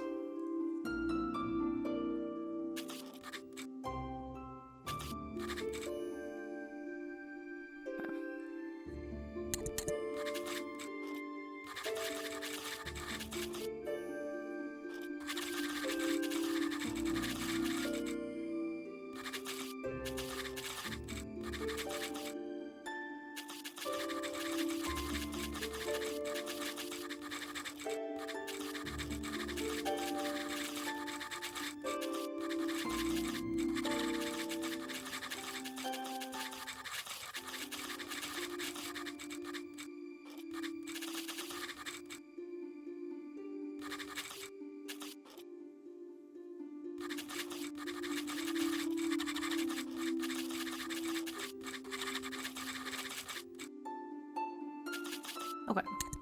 The morning passes by without incident despite the terrible windstorm. Across the plain, it's easy for Axel to scout out any potential enemies so they don't run into any. However, the wind makes travel slow. They don't make as much time as Axel would like. Okay, so second. That was the first morning event. Sometimes nothing happens, I guess.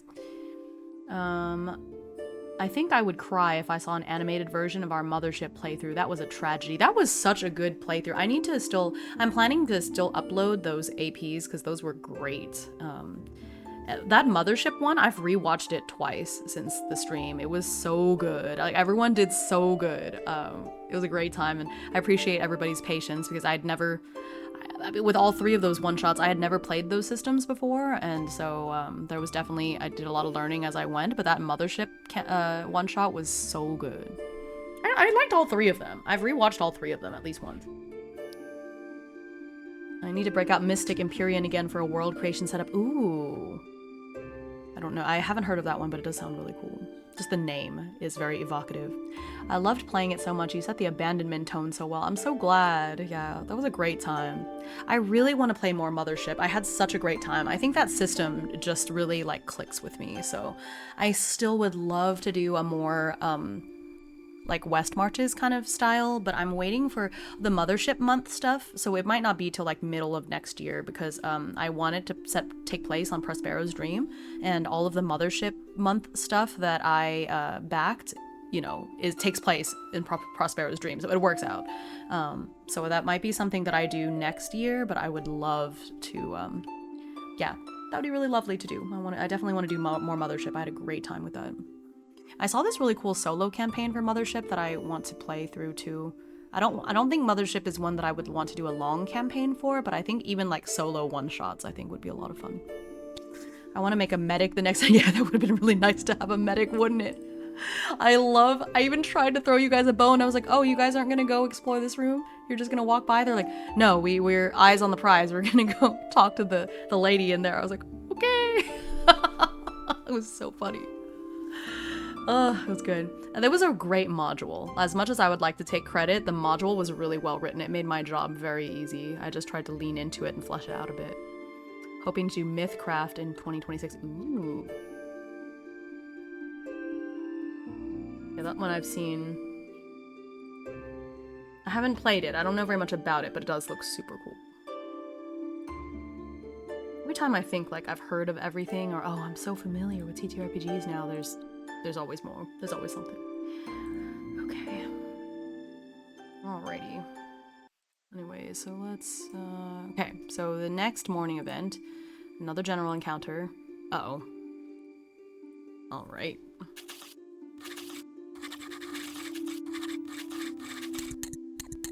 Okay. Let's see what type of cursed object we have.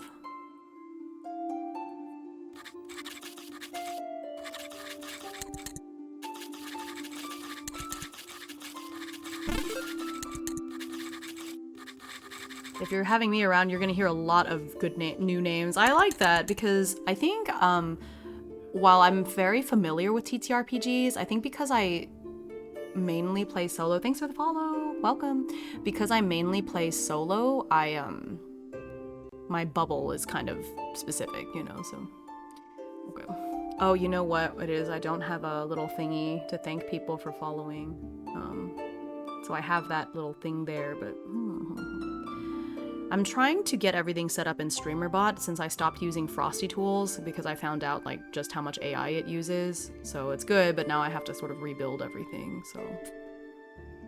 Those schematic maps made it feel like mud in a lot of ways. Yeah. The module was really well written and they provided a lot of resources. I didn't have to do very much to prep at all. Kind of wish the Foundry module worked a little bit better though, because I feel like the system was a little bit clunky with the way that rolls went. Okay. But yeah, I loved those schematic maps.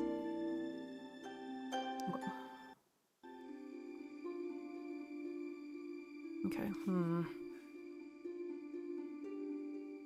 Bandits arguing over a cursed object. I think we're about to get a side quest, you guys. Okay.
Hi, I'm in the Drakonym server, Potato, loving the stream vibes. Welcome! Thank you so much. Appreciate that. Yeah, we're making our way to Gallandale. We're about 1 hex away. I'm on my second morning event. The solo gameplay loop is like when you're exploring and traveling there's 2 morning events and then a nighttime event. And each day I get to go through 1 hex, so it's kind of how we're going. I think it's 1 hex a day, because this map is huge. So I feel like since we're on foot and we don't have any mounts or anything, 1 hex a day makes sense. But But yeah, welcome in. Get cozy. Thank you, Oso. Thanks for the hydrate.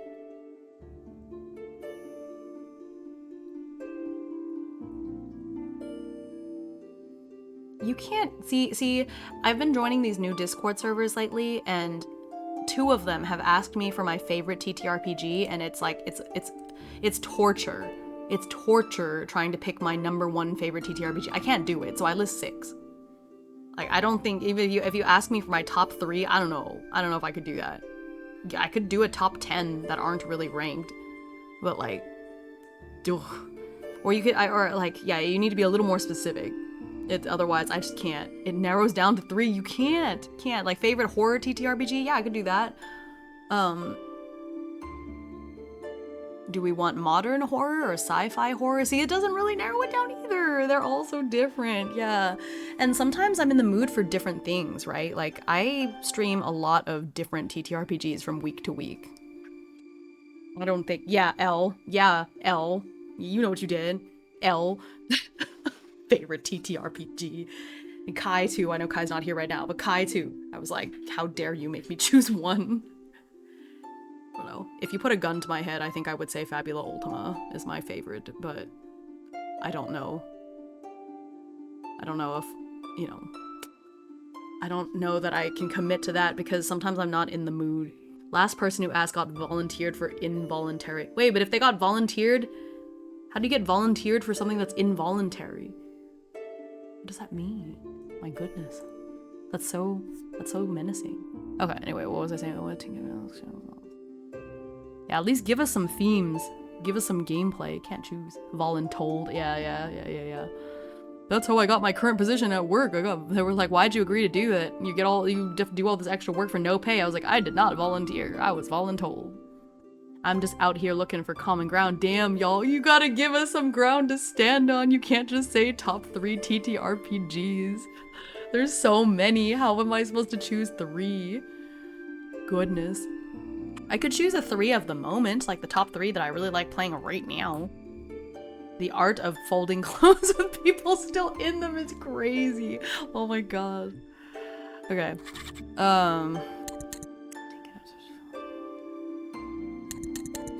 Let's do a check. Let's do a stealth check. So shadow and body? No, let's do double shadow.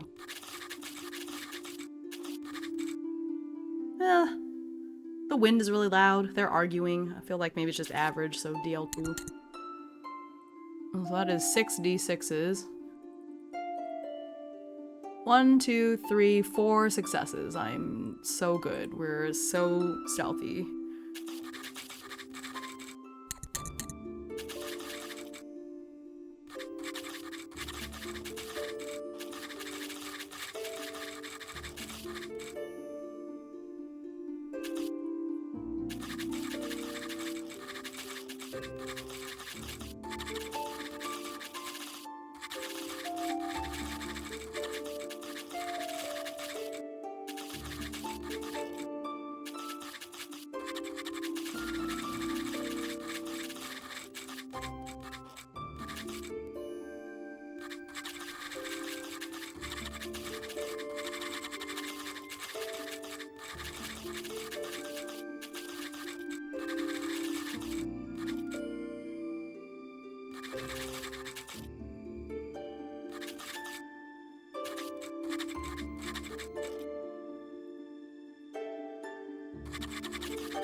Now we're gonna ambush, or try to ambush.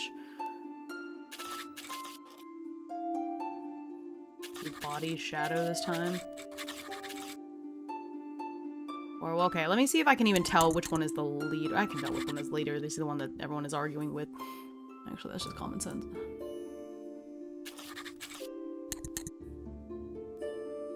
So that's 3 and 3. Ooh, Ooh, I failed this one. Okay, well, that's a yikes.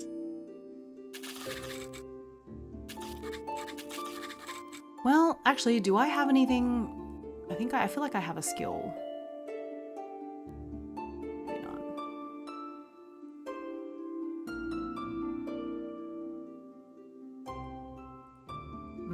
No. Nope. Nope. Darn. Okay, that's a big nope.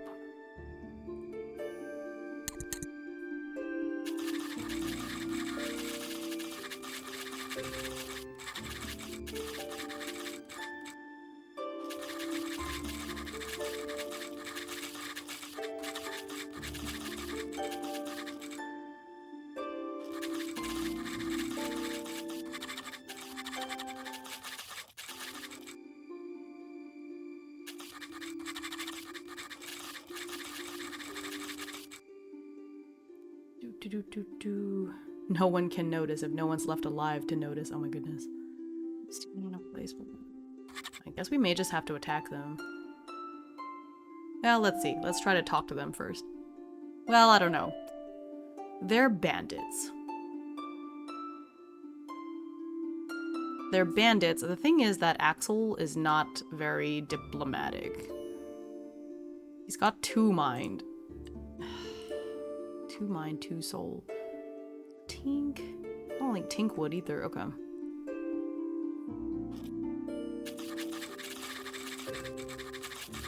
I think I failed so hard that I'll just say that I was spotted.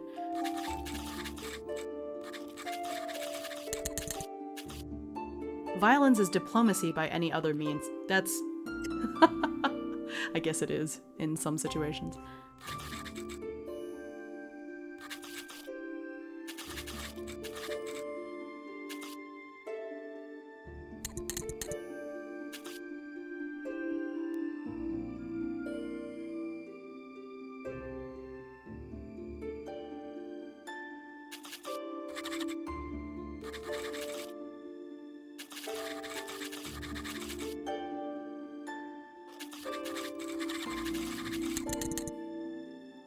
Well, let's see.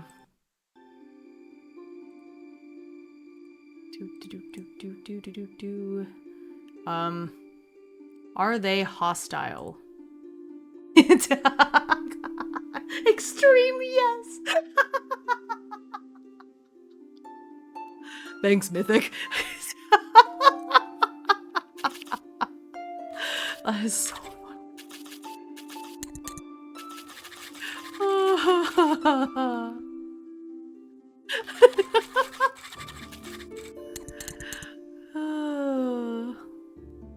That's funny. Axel has the soul of a warrior. Warriors need no words to talk, only fists. Yeah.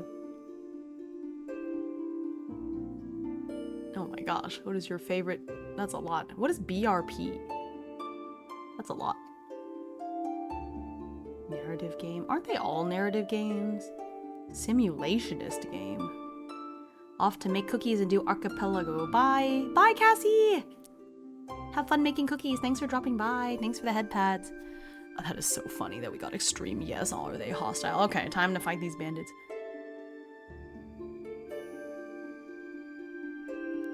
Okay. Let's see. Let's see here.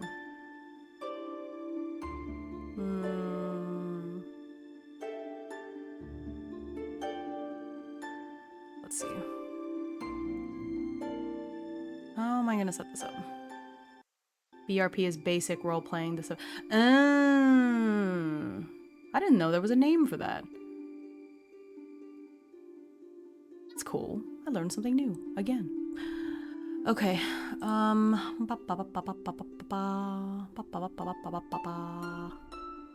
Okay. Let me see if the... I think I may just have to borrow a stat block, because I don't know if there's... I did not know that. To be fair, out of all of those things, I've only played Call of Cthulhu, and I've only played Call of Cthulhu twice. And I didn't know that much about it, because I don't have the core book, so I just played it. You know, they were just like, here's the character sheet. I did not know that. That's cool. Anyway, I gotta head out. I'm doing anima in a bit. Okay, See you later. Thanks again for raiding. I am very frosty. Oh, I forgot. I was gonna take a break and get some cozy socks. Okay, I'll set up this battle and then I'll get my cozy socks. I own BRP. I was gonna try using that for homebrew campaign, then I can't. Makes sense. Yeah, Drakonym is great. But I think Legends, I can say it now, it's not redacted anymore. Loa is even, I think because of the JRPG concept, I feel like you can take Loa's rule set and drop it into like any kind of setting, you know, any sort of RPG setting, and it would be good. Drakonym, I feel like it is a little bit, while you can homebrew it, for sure, I think that it's a little bit more dependent on its setting, you know? Whereas I think Legends, you can just take that rule set and plop it anywhere. You don't necessarily have to play it in that world. I think Drakonym is not quite the same, because the game really shines when you have the dragons and everything. So I'm trying to keep it to the universe. Yeah, I think Loa is gonna be my go-to solo fantasy game, but I'm not sure yet if I'm gonna GM it. Gotcha. Yeah, I'm really enjoying it. I'm super excited to play it next week. It's gonna be a good time. It's gonna be a little scary. Okay.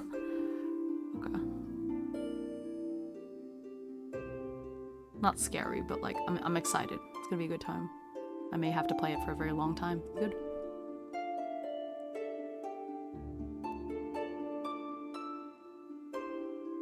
Okay. Where's all of the stat blocks? Here they go.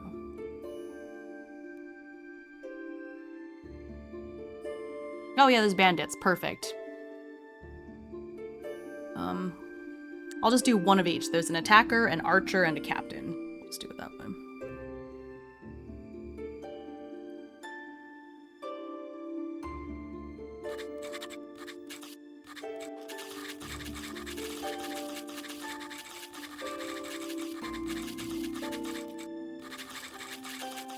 All right, it's time to fight.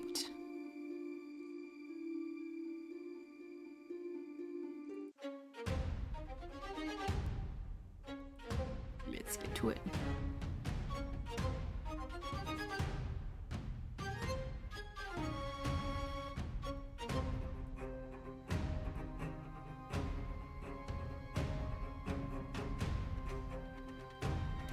Okay, thanks so much for dropping by and hanging out. Have a good rest of your night. Okay, that's so funny. Are they hostile? Extreme, yes. It's actually really funny. I can't believe Mythic did me like that. Oh my god. It's not just yes, extreme yes. Like they hate you. They hate me for real, for real. Thanks for the head pats. Okay.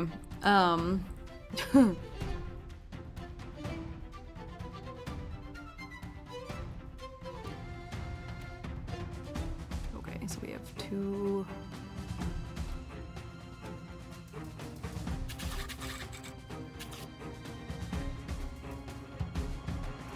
Okay.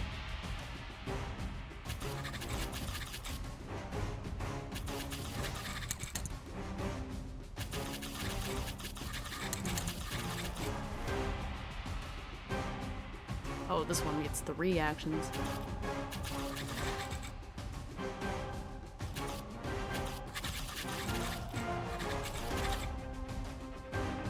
Okay.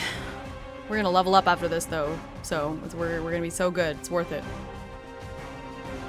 1 defense, 1 defense, 2 defense.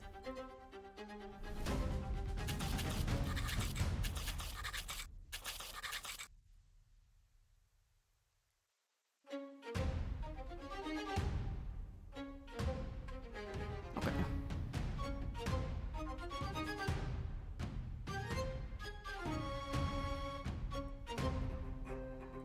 This one has a...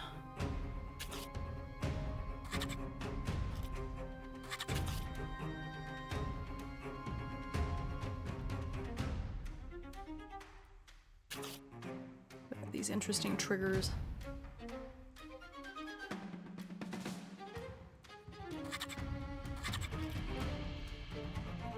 captain gets to parry. Okay, this one might be a little tricky.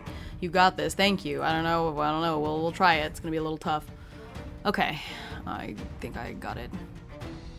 Yeah, so these bandits have hardened eyes. They're watching for coin and weakness.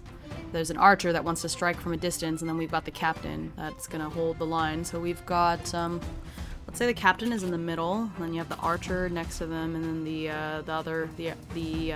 attacker. The attacker and the archer, just so we can tell the difference. And then we've got Tink back here, and then we've got Axel here. Okay, Tink, the thing is that Tink doesn't have any, does Tink have any offensive moves? Okay, let me open Tink's character sheet. Actually, don't have it open.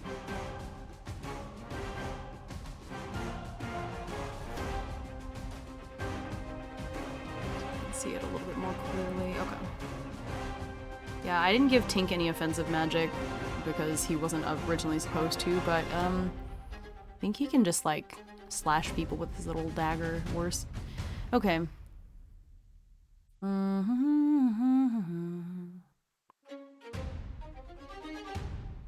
Oh, I keep forgetting that he's got all these other buffs that I could use, like set the room once per scene, declare a tone. Allies get a boon on their next social check. Oopsies. Okay. Encore. Alright. I got it. Or Tink. Okay. Okay, so we're gonna have Tink. Oh, there's. Okay, let me do this.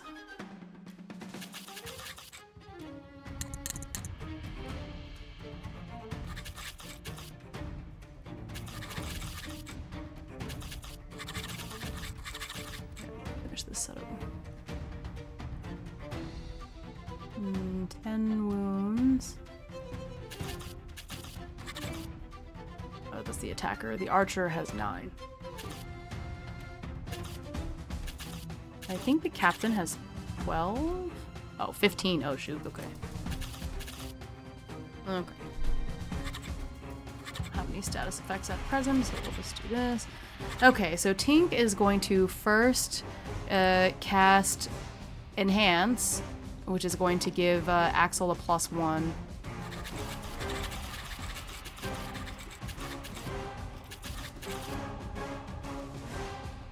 I mean, the thing is, I'll mark it, but he's gonna gain back his MP anyways, but I'll just take it anyways.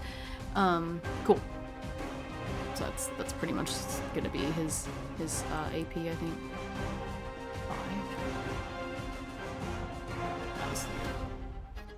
Okay, well, Axel, let's just move up, let's attack.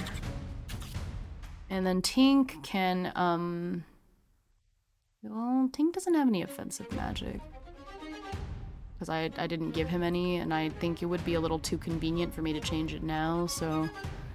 I wonder if we can just cast regular... Nah. I think I'd have to get up close to use the dagger, so... If we can, I guess we could try. I don't think Tink can move that far. So let's just have Tink move over here for now, and it's not much we can do about it. Okay. Axel is going to attack the archer. So it's going to take 2 AP. And I get to roll 3, 6, 7, 8 dice, because I do get a +1. 1, 2. It's only 2 successes, unfortunately. I will also knock it down, though. Knock them down with a grit, which is also going to go up anyways, but that's fine. Okay, so that's only 2 successes, so it does 2 damage.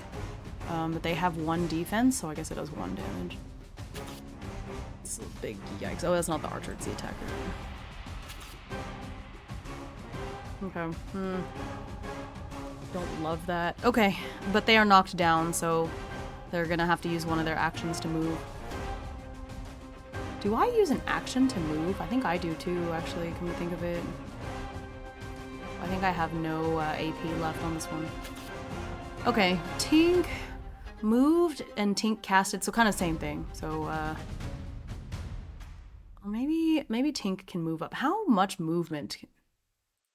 Let's go back to combat and look at the movement thing, because that's the part I need to check. It's 312. I always forget.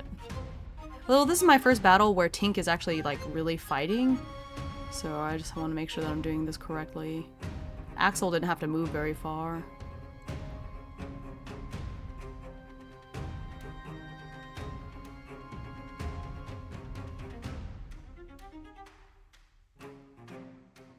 Move up to your maximum speed. Oh, it's 6. Okay, shoot. Okay, so Tink was here. 1, 2, 3, 4, 5. Okay, so Tink can actually get right here, but he did cast, so he won't be able to move, or to attack. So I think I'm just gonna leave him here, so he'll be a little bit safer, and then on the next turn he can move up and hit. Yee. Okay. Well, I did 1 wound to the attacker, so I think that's all I got. So now they're gonna go. So the attacker. I forgot what page the stat blocks were on. Dang it, I have to go all the way back down. Cool. Okay, this is the attacker. So let's roll d12 and see what the attacker does. That is a 6, so that is kick.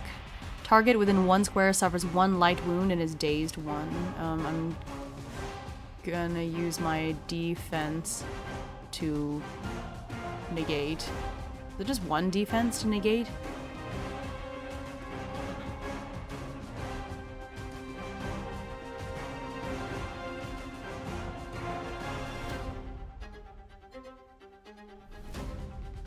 Light to negate. Okay, 2 slots. Okay, we're good. Yeah, so I'm just gonna negate that hit. I should be good.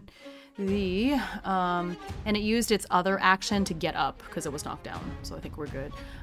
Ooh, however, I forgot. Axel. Oh no, I only had 2 successes. Never mind. Ooh, never mind. When attacking a creature that is alone with no adjacent allies,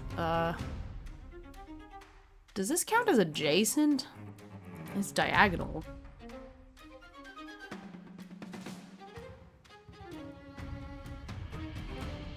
Does adjacent count when it's a diagonal?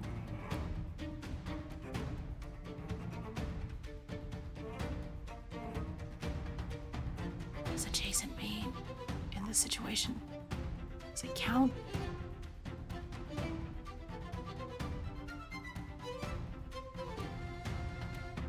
You may move diagonally each square. I don't know. I'm gonna count this as adjacent because they're right there. So, like, it's fine. Okay. Cool. So, yeah. So I negate that damage. Okay, so now the captain is going to go.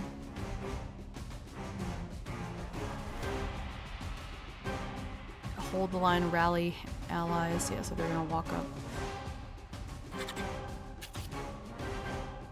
So we'll use 1 action to move, and then he's got 2 other actions, so let's roll a d12.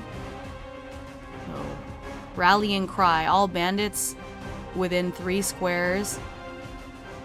2, 1, 2, yep. That's all of them. Gain +1 light wound on their next attack.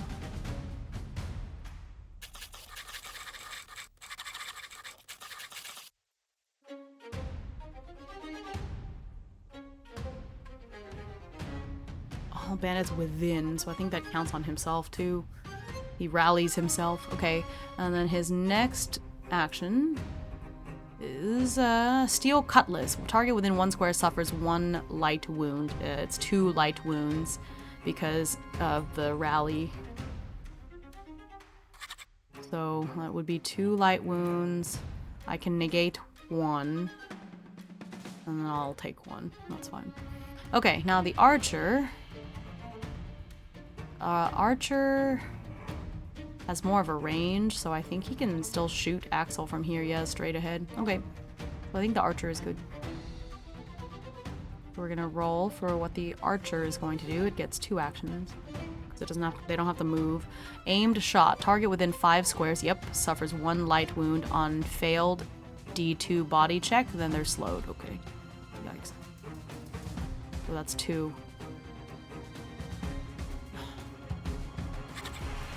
Okay, and then I have to do a body check, or else I am slowed.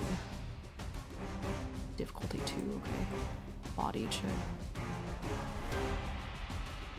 I'm good. Alright, so I don't get slowed. Yikes. Okay, that was its first attack. Yeah, so they're gonna do one more, which is arrow. Target within 5 squares suffers 1 light wound. Well, I'm out of light wounds, so I guess that turns into a heavy. Yeah, that's not good. Okay. Yikes. Okay, well that is their turns, which is not good. Axel's already doing pretty ouchy right here. Okay, so, I don't have any items or anything, do I, that I could use? Okay. Oh, I forgot to escalate the damage by 1 tier earlier, so actually the attacker is going to take 1 more wound. I forgot about that. Okay. So it's Axel's turn. He gains back his 3 AP, and so does Tink. I'm going to have Tink move first, actually, so Tink is going to go here. I don't think we need to buff Axel. Axel's doing fine, so Tink is actually just going to use 2 to attack with the dagger. The dagger uses, let me see.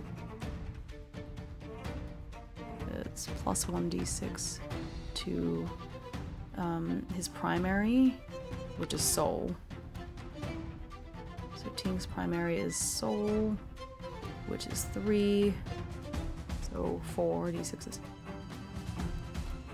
1, 2, 3. So that's 3 successes. So that does 1, 2. It only does 2 damage of slashing. 2 slashing damage. Yep. They do have 1 defense, unfortunately. So it only does 1 damage, but hey, every little bit helps.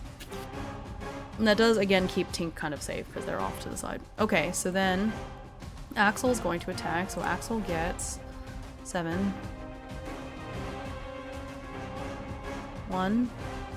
Oh, wow, I rolled all of those. Oh my god, unlucky. That sucks. Oh no. Okay, well, I do get to move up a tier because I'm wielding it 2-handed, so that is 2 damage, but it has 1 armor, so that's gonna take only 1 damage. Yikes. We might be in trouble. Do I not have anything else I can do? I did use my grit, which I don't even see the point because it'll go down and then go back up, but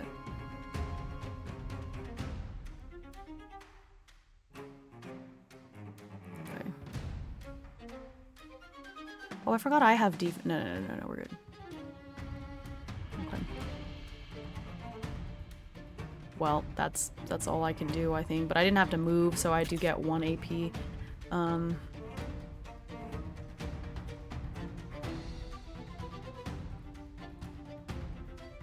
Okay. That's a big yikes. Okay, well that's our turn. Alright, the attacker is going to go. They don't have to move, so they get to do their... But they did get knocked down, so they're gonna use 1 to get back up, and so they just have 1 action, which that's a 10, which is push aside. Target within 1 square suffers 1 light wound and is moved 1 square. I'm going to negate the light wound because I don't want to take a heavy, because that's what that's going to become at this point. Okay, the captain has to move to attack me, so then they only have 2 more actions. Which is 8. Command shout. Choose 1 ally within 3 squares. They immediately move 2 squares or make a basic attack. Well, I guess they'll attack Tink. Basic attack is just 1 light wound. Tink is going to use 2 defense to negate the light wound. I didn't do anything today because getting out of bed took 1 action and I ran out. That is so relatable. I understand. Okay, and then the captain's 3rd action is a 1, which is Steel Cutlass. So I got 1 light wound. I'm gonna go ahead and spend my defense to not take the light wound, even though I know that maxes me out, but whatever, what can you do? Okay, so now the archer is going to go. They get 2. Volley. Up to 2 enemies within 5 squares suffers 1 light wound. I think we're both within 5 squares. 1, 2, 3. Yep. Yup. Tink is gonna take a light wound. And then, that was its first attack. It's gonna get another one. Which is suppressing fire. Target within 5 squares suffers 1 light wound. I mean, I don't know which, so I guess I'll roll. Okay, it's even, so I guess it's Tink. So Tink is gonna take 1 light wound. And they've got Bane on their next thing. Okay, oh, I forgot that the attacker takes an extra 1. I guess that was one that can't be negated because that adds 1 light wound, so okay, well that's not good. Okay, this is gonna be pretty bad. Alright, so Tink is going to heal this up and then attack.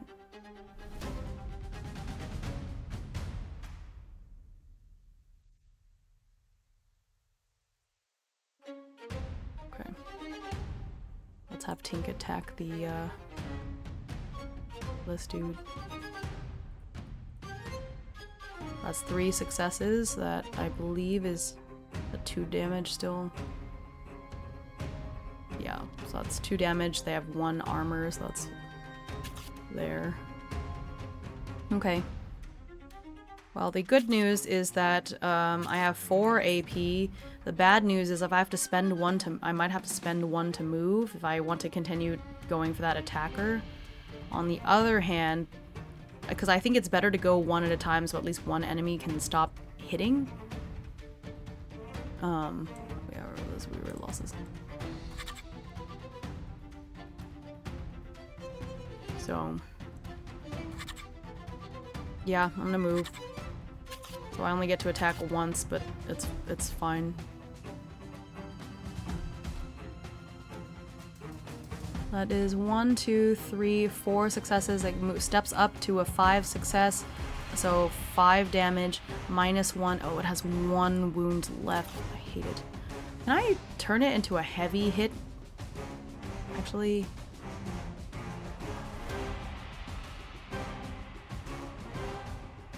...2 AP at the cost of 1 defense slot. No, that's not right. I like those.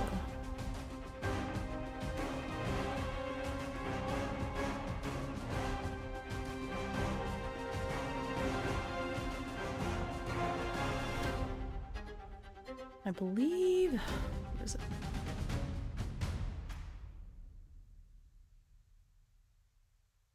Yep.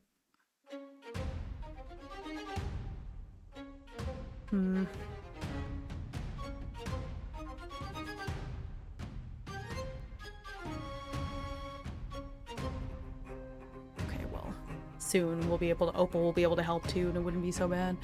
Okay, well, it's got 1 wound left, unfortunately. I have 1 AP left. I don't think there's a whole lot I can do about that. Okay, so we're gonna go back to them. The attacker gets to go twice. Well, actually, Tink didn't move, so Tink should have 1 AP left as well.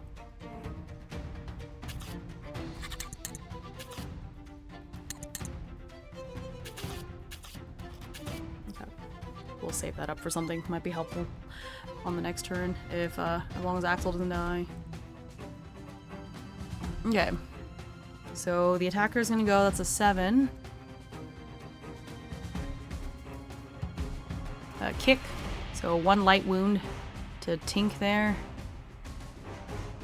which we negate, and then they're dazed 1.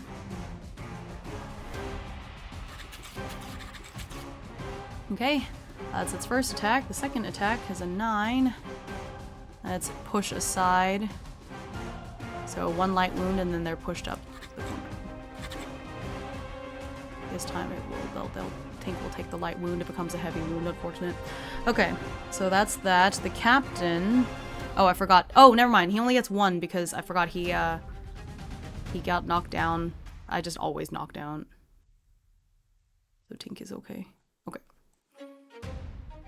It's just automatic at this point. I always knock down. I get just one grit, and then the grit gets healed anyway. So Axel, whoever he hits, is always going to get knocked down. Okay, so now the captain is going to go. The captain does have to... Oops. Captain... I don't know. I don't think we can hit diagonally, so I think the captain is going to have to move. So that uses 1 to move. And then we're going to roll 11.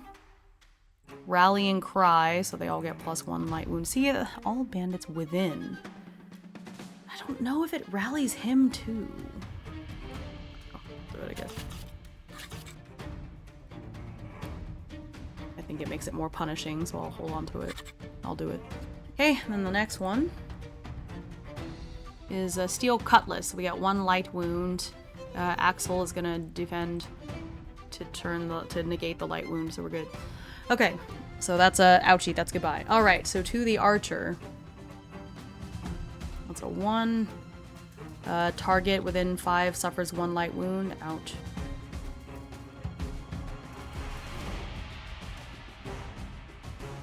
That's 1. Second one is an 8. Suppressing fire. Target within 5 squares suffers 1 light wound in Bane. Yeah, oh, we're not doing... Axel's not doing very good.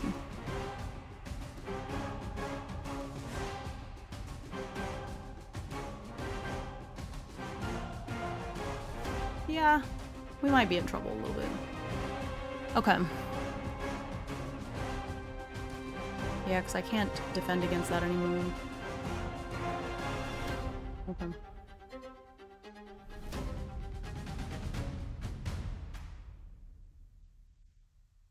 Okay.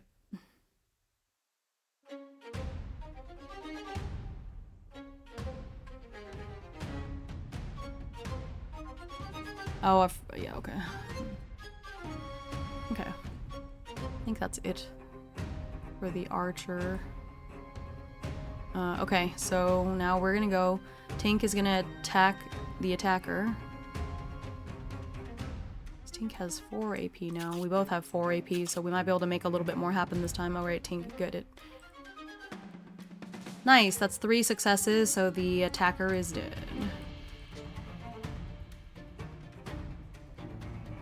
And then we're going to,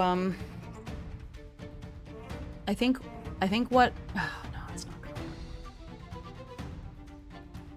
So, yeah, you know what I'm going to do is I had Tink attack, and then I'm gonna have, our Axel attack the captain. Maybe? No, I want Tink to, okay, you know, we're not gonna do that. So, we're gonna have Tink use blink on Axel, to teleport Axel over to the archer instead. So that uses all of Tink's AP. I believe it's 2 MP for blink. Double check. Yeah, so we're fine. It's only 2 up to 6 squares to a visible. Yeah, so we're good. Sorry. Yeah. So we're gonna do that. And so then Axel is gonna attack the archer instead. 1, 2, 3, step up to 4 successes. The archer has 1 armor, so it takes 3 wounds. So it goes down to 6. And then I'm going to attack it again. Oh, actually, it doesn't have any adjacent allies, so it takes the full 4. This was a much worse roll. I only got 1 success, which gets stepped up to a 2. Alright, well, I guess it could have been worse. Man, that sucks. Oh, I did get 4 successes on that other one. So what that means... Oh, no, it got stepped up to 4. I didn't roll 4. Or did I? Hang on, let me double check the wording. No, yeah, I didn't technically achieve 4. That sucks. Okay. Oh, when we defeat... No, that didn't work. Okay, we're good. I don't have anything that applies this time. Okay, so there we are. So, the Archer is gonna go first. They have a thing where when an enemy moves within 2 squares, they move 2 squares away because they're scared. So that uses one of their actions. So now they have one other action. To negate this. It's an 8. Suppressing 1 light wound, which I'm going to negate. And then Bane on their next roll, unfortunately. Oh, I forgot what Daze does. I forgot about Daze for Tink. Oopsies. Let me see what Daze does. Something like that.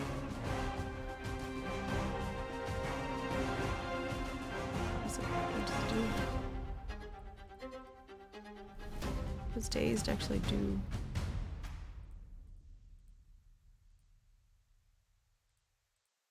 What does Dazed actually do?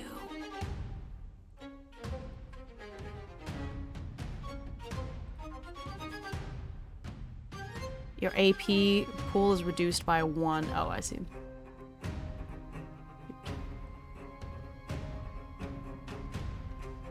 Oh, crap.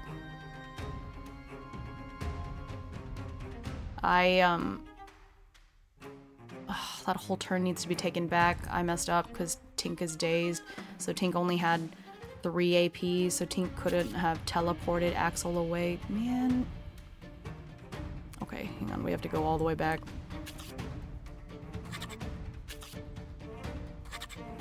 We have to go back in time a little bit. Okay, so we're gonna ignore that.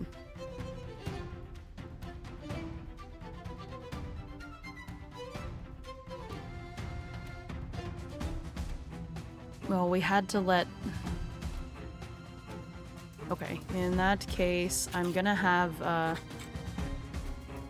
I know he would succeed. It's fine. So we're going to have Axel kill the attacker instead. So we're gonna use 2 AP to have Axel do that instead. So instead of Tink attacking him, so Tink can then move to get the archer. Because Tink has a lot more wounds that he can take compared to poor Axel over here, so we're going to do that instead. So Tink used 1 AP to move, and then he can use another AP to attack the archer. Or 2 AP to attack the archer. Or do I want to buff...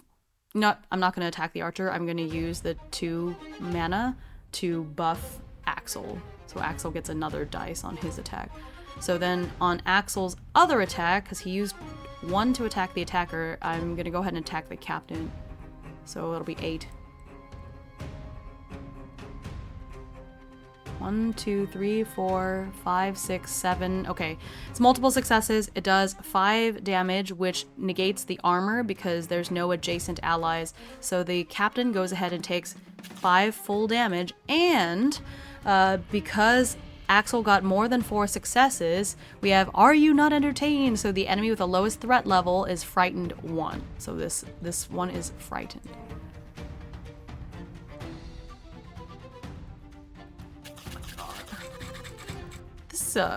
This scares me. This is no bueno right here. But you know what? I think because this one is Frightened, you may not target the source of fear while they're in your line of sight. You suffer Bane on all checks. But the thing is,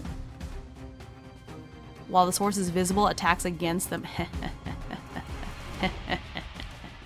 Are they just frightened for 1 turn, though? Is that how it is? Oh. Frightened 1. Yeah, stat intensity number is the number of rounds. Okay, I see. That's fine. Burning 1 lasts until the end of the target's next turn.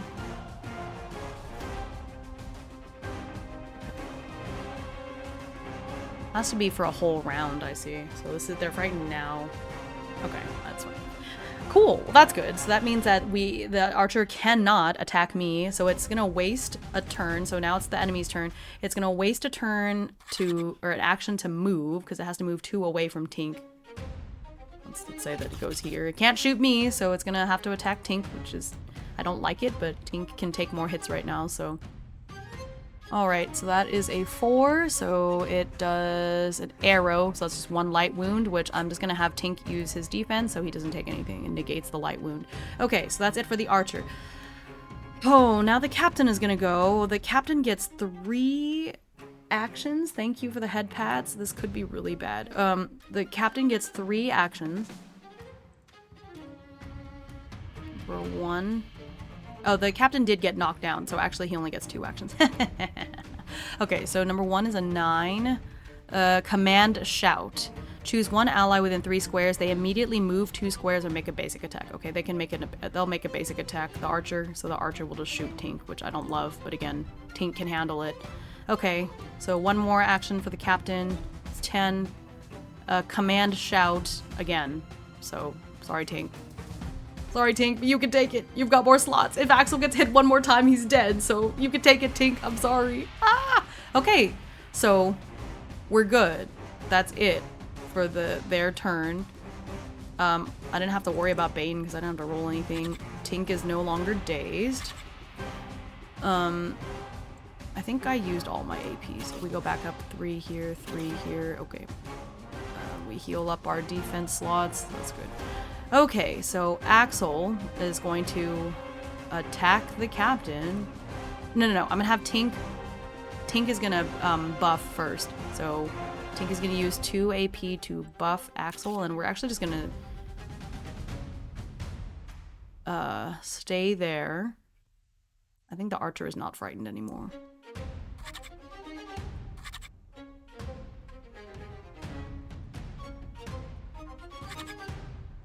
Well, they didn't take their attack. Actually, on their next attack. Yeah, well, they didn't attack, so it's fine. Okay. They lose it. Use it or lose it. Okay. So we're gonna roll 8 dice for Axel's attack, because we've been buffed. 2, 3, 4, 5, 6, 7. 1, 2, 3, 4, 5, 6, 7 successes. So I do 5 damage to the captain. Bye-bye. And the archer is afeared. It's frightened again. Take that. Axel, thank you. Are you not entertained? Oh my gosh, this is coming in clutch so much. Thank you, gladiator skills. Okay, so that's it for Axel, because I have 1 AP left, but I could move, but I don't want to, but the captain is knocked down. Actually, you know what? I will move. I will move. No. Okay. It's tough because I could move and then the captain would only get 1 action because he has to move to hit me. On the other hand, then I would only have... You know what? I'm doing it. I'm gonna move. Ha ha ha ha ha. Okay. So... Tink... Cast... Okay, we've got 1 AP, so... Axel's gonna have 0. That's okay. Alright, back to them. The captain uses an action to get up and then uses another action to move to Axel, so he only gets 1 action, which is a 3. I think he's gonna hit me. Steel Cutlass, so that's 1 light wound, but I'm going to utilize my defense and negate that 1 light wound. So we're good. We're surviving. Staying alive. Now it's the archer's turn. The archer is still frightened of Axel, so the archer is going to attack Tink, but unfortunately they get 2 moves because they don't have to move, so 2 attacks, 2 actions. The first one is aimed shot. So we got 1 light wound, which we're going to go ahead and negate the light wound, and then Tink has to pass a body check or he'll be slowed. How much body does Tink have? Tink has 1 body. Oh, shoot. Okay, so if it's a body check, I get to roll twice. Okay, 2 successes. Tink is luckier than me, so got a 6, so Tink does not get slowed. We're good. So now the archer is going to do their second action, which is, I think that's just a regular attack.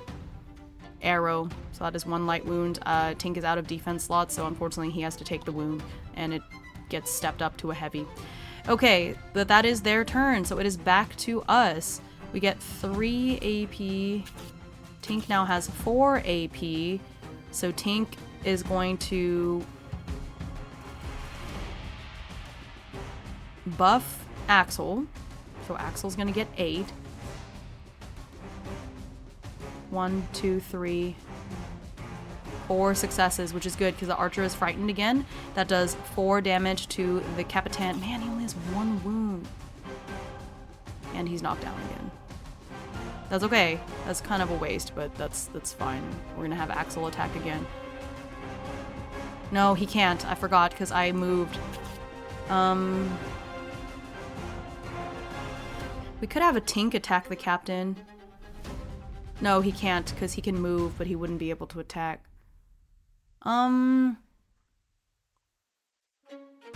Ooh.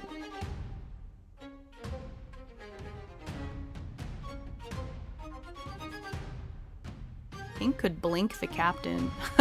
Make the Captain move across the map. Yeah, because I don't want Tink to move. Okay, we're gonna do that. So Tink is gonna use the last of his AP to blink the Captain. Bye! Get over there. Okay, so yeah, because unfortunately I don't have enough. Oh, the Captain only has 1 wound though. Actually, that stinks. Okay, whatever. We heal up our defense slots now. Alright, so the Captain uses 1 action to get up from being knocked down, 1 action to move, and I think he might actually attack Tink because Tink is closer.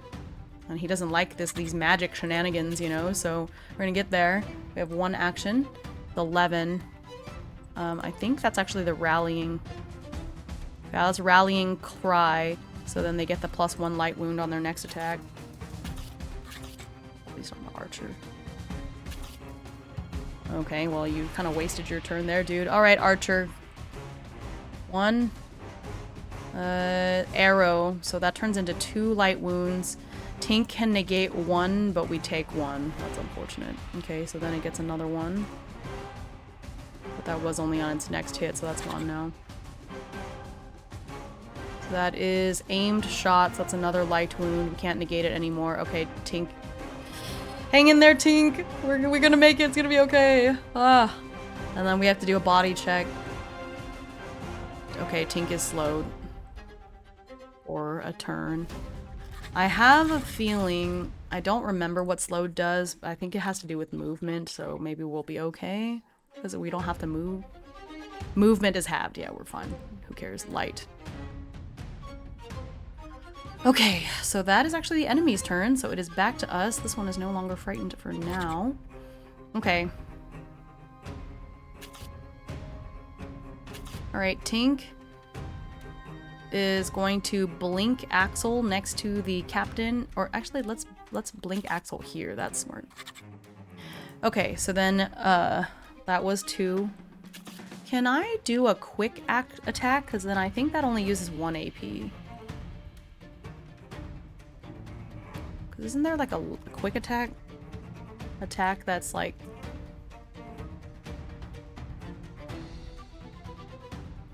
It only costs 1 AP to do a quick attack, but I think it's a little, yeah. Perform a melee or ranged attack. This damage cannot go beyond tier 4, which is nice.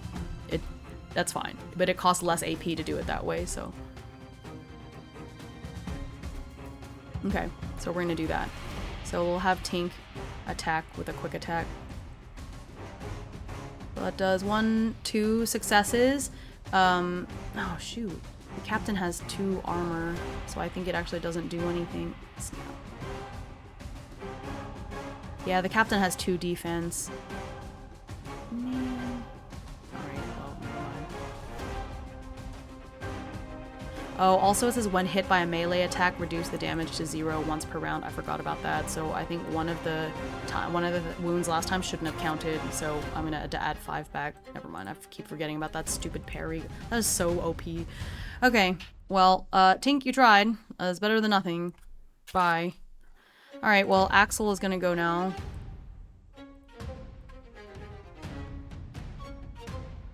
One, 2, 3. Goes up to 4. And it eats through defense because they don't have any adjacent allies, so that's that. And then we're gonna go again.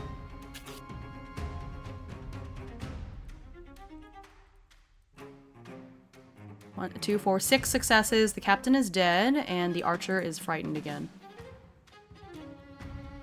Oh my god, this is terrifying. All right, gonna turn in trying to get hours of sleep. Good night, night owls. Good night. Good night, Elle. Good night, fair chicken. See you later. Oh my god. Okay, so the archer is frightened, but I really don't like this because, oh, Tink already, no, Tink healed up. Okay, because we're all 1 away. Okay, well, unfortunately, so the captain is dead. Unfortunately, the archer has to move 2 away to get away from Axel. And now, Tink is out of range. 1, 2, 3, 4. I think Tink is out of range depending on what the archer wants to do. So I don't think that it can't hit me. But I think it's within 5 squares and Tink is too far because the Axel is in the way. So we don't have, it doesn't really have line of sight. I don't know. It's a little weird. Let's see. Well, it used 1 movement to like run away, so it only gets 1 action. So that's a 4, which is arrow. But I guess it doesn't matter. I don't, even if it tries to hit Tink, it has no defense. Tink uses his defense slot, so we're good. It's just 1, 2, I think technically is just within range. It's 5 squares, but I don't love it. But it's fine, because Tink is going to use his defense. That is the archer's turn. They are no longer frightened. But, okay, Tink. So we get our 3 AP back. We're going to... Tink is going to blink Axel to the archer. So Tink only has 1 AP left, and that's fine. So now, Axel, I'm going to use all 3 of his AP to do a heavy attack. So it's going to add 3 damage to whatever it is I'm doing.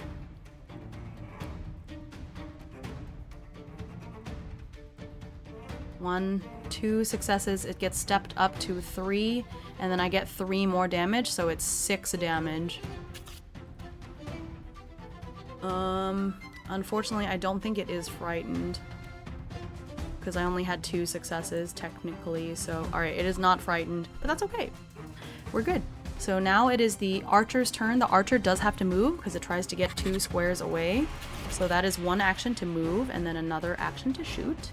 It is a 12. So up to 2 enemies suffer 1 light wound, but that's okay because we are both healed up, so we'll both just negate the light wound. So we're good. Bye-bye. Okay, so start of our turn again. So Tink now has 4 AP. So Tink is going to blink. Once again, we're going to blink Axel. I'm not going to use my movement. I'm just going to have my little brother teleport me so I can hit you without having to move.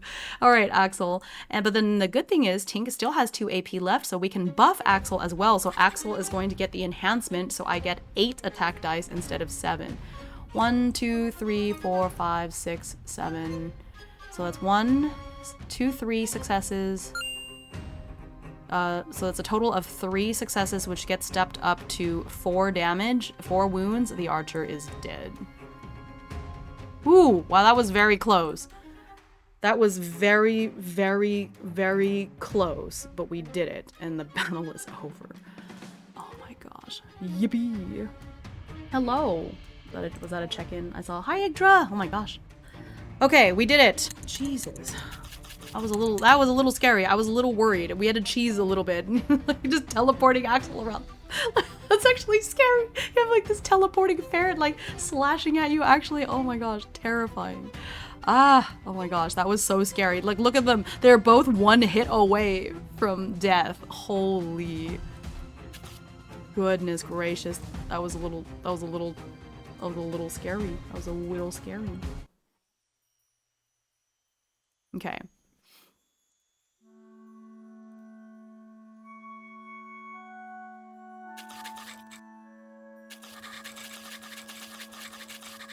That's a drag out, knockout brawl. Yeah, exactly. That was tough. But just Tink was such a bad damage dealer that it was just a better use of his actions to like use blink. So blink is like a teleporting spell basically. So it's just like go, get like Axel go.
Yeah, I think it's more reasonable. If it's cursed and killed some men, I don't think we want to take it, so we'll just leave it there. If somebody steals it before the Galendale authorities can get to it, well, oh well. It's not our job, it's not our business, so we're just gonna leave it. Alright, I think that was the second morning event? Yeah. So now we get to the... No, go, okay.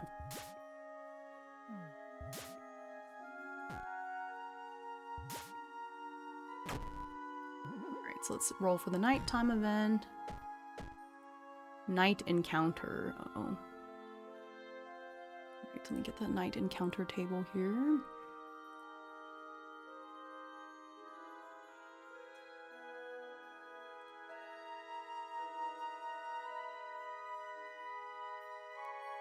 D6. 2d6s. 32. Okay, interesting. Wait. Oh, this is one of the ones that I don't have. Right. This is the table that is not right in the solo book. It's like a copy-paste of the marsh or like the river table or something like that. So this is actually not the right one. So I'm just gonna do it as a night... Where is it? The nightfall, I think. Or no, that's not right. Oh, that's a little weird. Okay, that's not what I wanted either. I guess just night stillness, because we're not traveling, so I guess it's fine. Okay.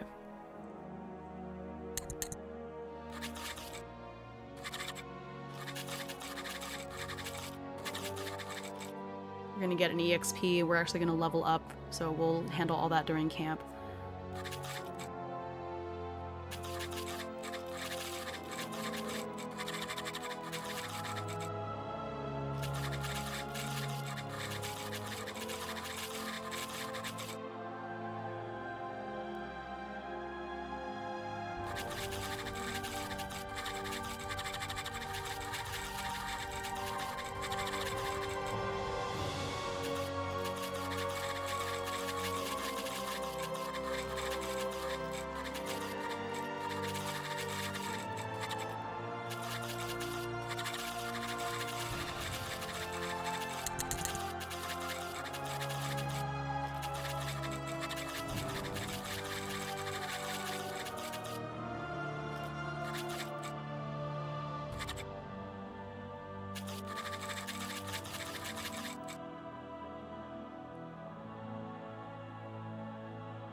We're gonna get to Galendale at the second part of this day, so it's gonna be Siftra's 14.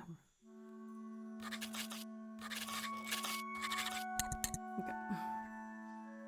We level up. We're gonna reset this. We have leveled up for the day, and so let's take a moment to level up, and then something interesting is gonna happen, because when I level up, Opal is actually gonna grow up a stage.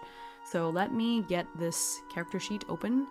And we're going to handle all of the level up stuff, which is going to be very interesting. I'm excited. Okay. Finally.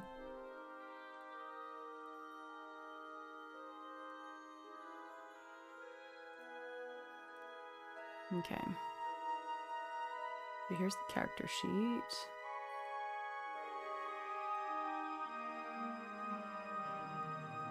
Okay. So, we're level 2 now, and I need to see what happens on a level up, because this is exciting! We're leveling up! Okay. Level 2, hi kitchen! Leveling up is done with a milestone system. There is no XP, well, there is in the solo, but it's fine. You can only level up during downtime. You are encouraged to explain how you train during this... Yeah, it's fine. Solo is a little different. At every odd level, you gain 1 attribute point. We don't worry about that. At every level, you gain 1 career point to spend on career trees. And at every new level, mana and grit go up by 2. Well, that's... Okay. So Tink is going to level up as well. So we get 2 more mana and 2 more grit. That's not...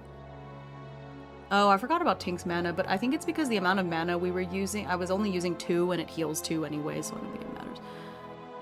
Okay, so we get 10. 10. So I'm gonna make sure I change that on this sheet too.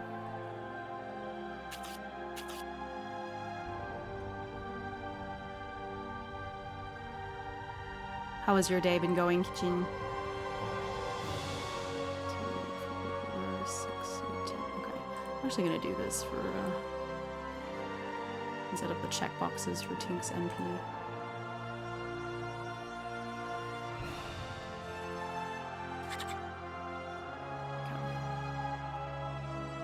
Okay, so we got that. What else? Okay. And we get 1 career point. Okay, so let's look at the careers. So let's go look at our... What career did we have? Axel is... okay, well, Tink is a performer.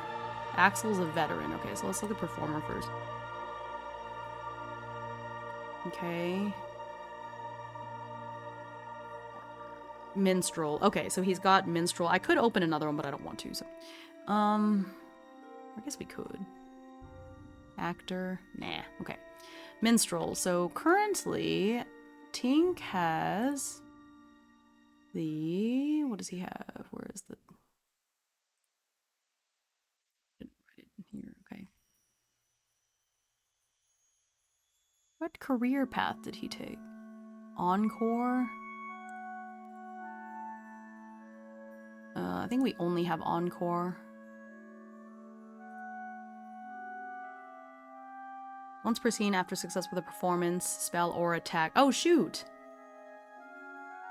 We had successful ones. We could have... Okay, it's fine. It doesn't matter. Test? Yeah, it's a beta test, kind of. Let me see. Okay, so we had Encore. What is this? What does this gain? Plus 2d6 on a soul check. Is that the basic one? Oh no. Oh, whatever. Okay, so Minstrel. Aha! Battle him. Start a chorus. The first ally to attack before your next action increases their damage by +1 here. Okay. Is that an action?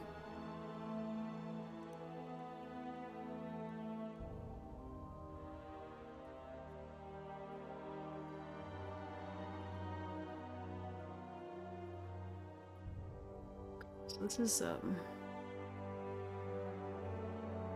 I don't know where this is from. I guess it's... I'm guessing it's part of Lifting Spirits. I don't know where this came from.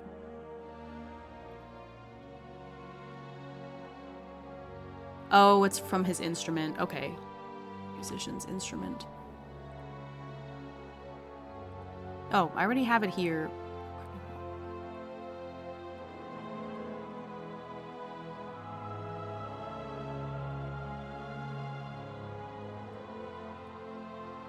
I mean, I guess I don't need it in 2 places, so just delete this line. Alright, so these are the perks from his job class, and then these are the career, like, specialties. So cool. Okay, so we've got that for Tink. Now for Axel, we're gonna go look at the veteran tree. Let's pick another one.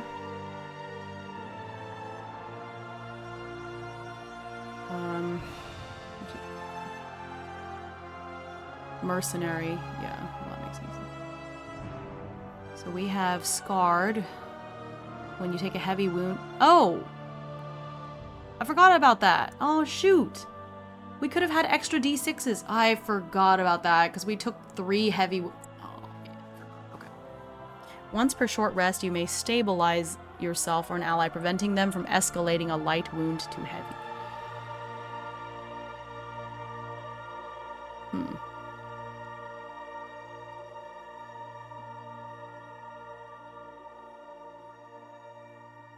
Okay, let's see here really quick.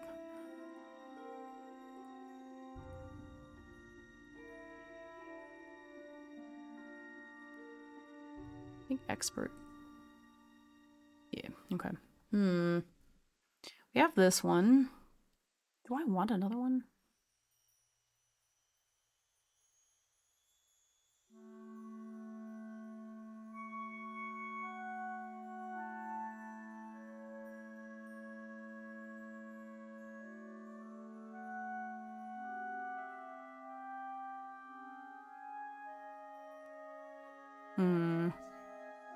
Oh, I do like this. When you spend defense slots, you may move one space without provoking reactions. Ooh. I want that. Okay, so we're gonna put another point into soldier. Oh, no, but that... Okay, we would have to use the point to unlock the career path first. Never mind, I don't want that. I forgot. Okay, in that case... Escalating. Why would you... Why would you escalate the wounds? Escalate? Oops. No, why is it trying to close everything? Oh, man, I hit a button on accident.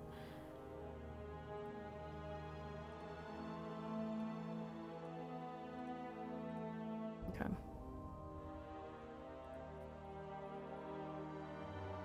We have to escalate wounds? Is that a new thing?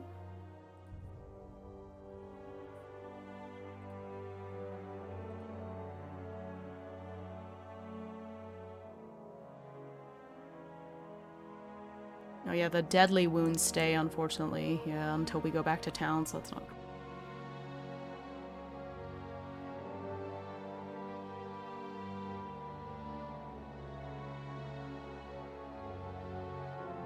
Oh, it says level up only at, like, can't. That doesn't make any sense to me, so I'm just gonna ignore that. Okay. I don't understand this, because when are we supposed to be escalating our injuries in the first place? I'm back with my cookies. What type of cookies did you make?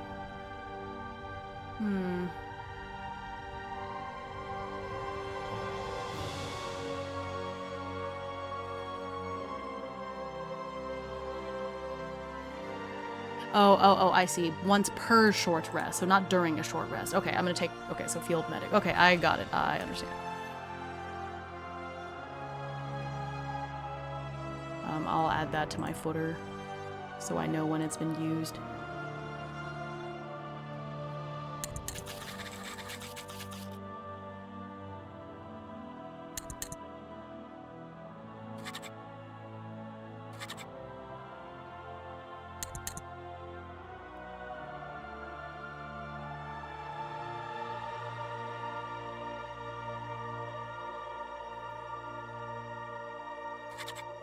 Brown butter toffee crunch. Oh, that sounds so good.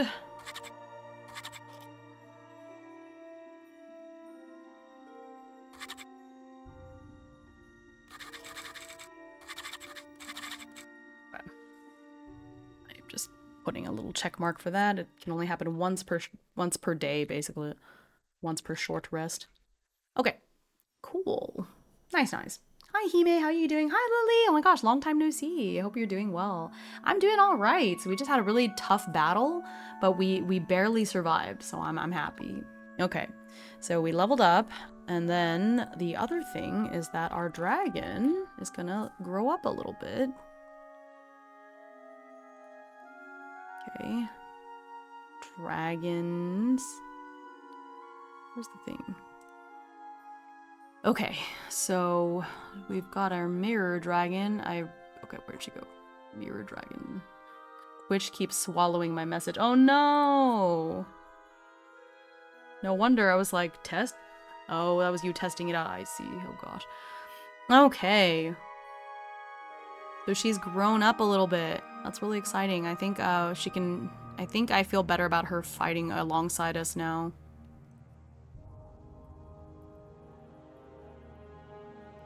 Medium, yeah. Begins flight mastery and unlocks abilities. Okay, she's medium. That's exciting. She's a dragon, our dragon. So I'm gonna add... Just came back from 6 weeks traveling. Oh my gosh, that's so exciting. Where did you go? That's awesome.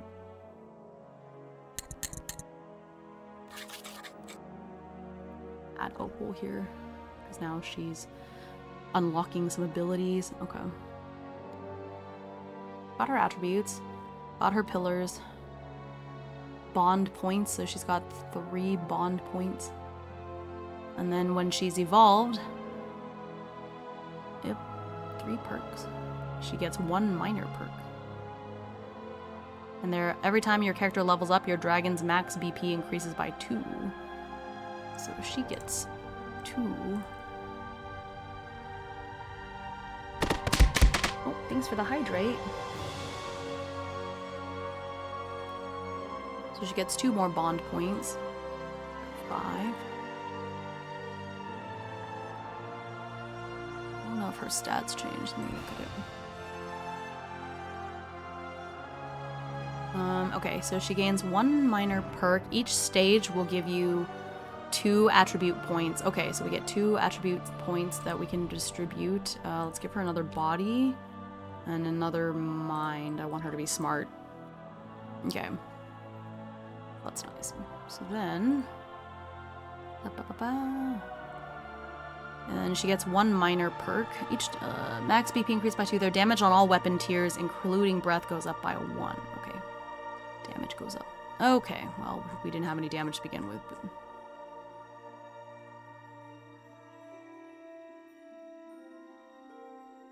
Help if I had the...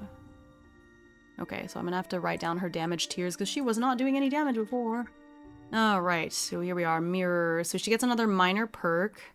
We already have light bend and blur. Oh, light bend is a core perk. So we have blur.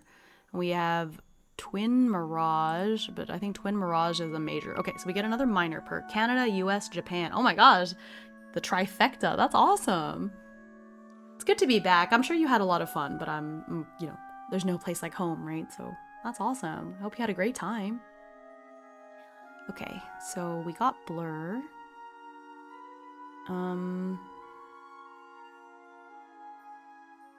Ooh, gleaming hide. Once per rest, your dragon may blind an attacker with its scales. They deal half damage to you. I love that. That's really cute. Let's do it.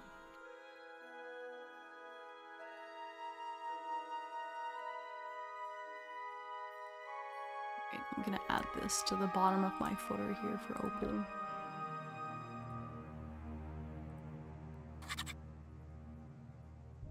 Just to remind myself. But I know Opal shares my HP, but she only has 1 defense slot. Does she not get more defense slots at level up? Yikes. Natural armor is just 1. She doesn't get any more defense slots? That's a big yikes. Blind his attacker once per rest. Yeah, it's like, that would have been very useful in the last one.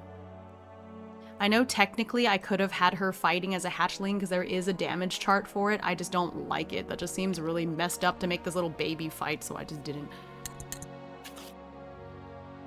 But all of the damage goes up now. She's a juvenile.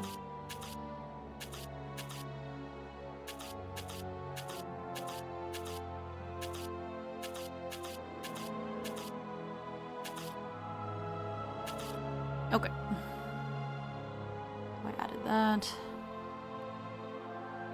Boop, boop, boop, boop, boop. So now we do have 1 more.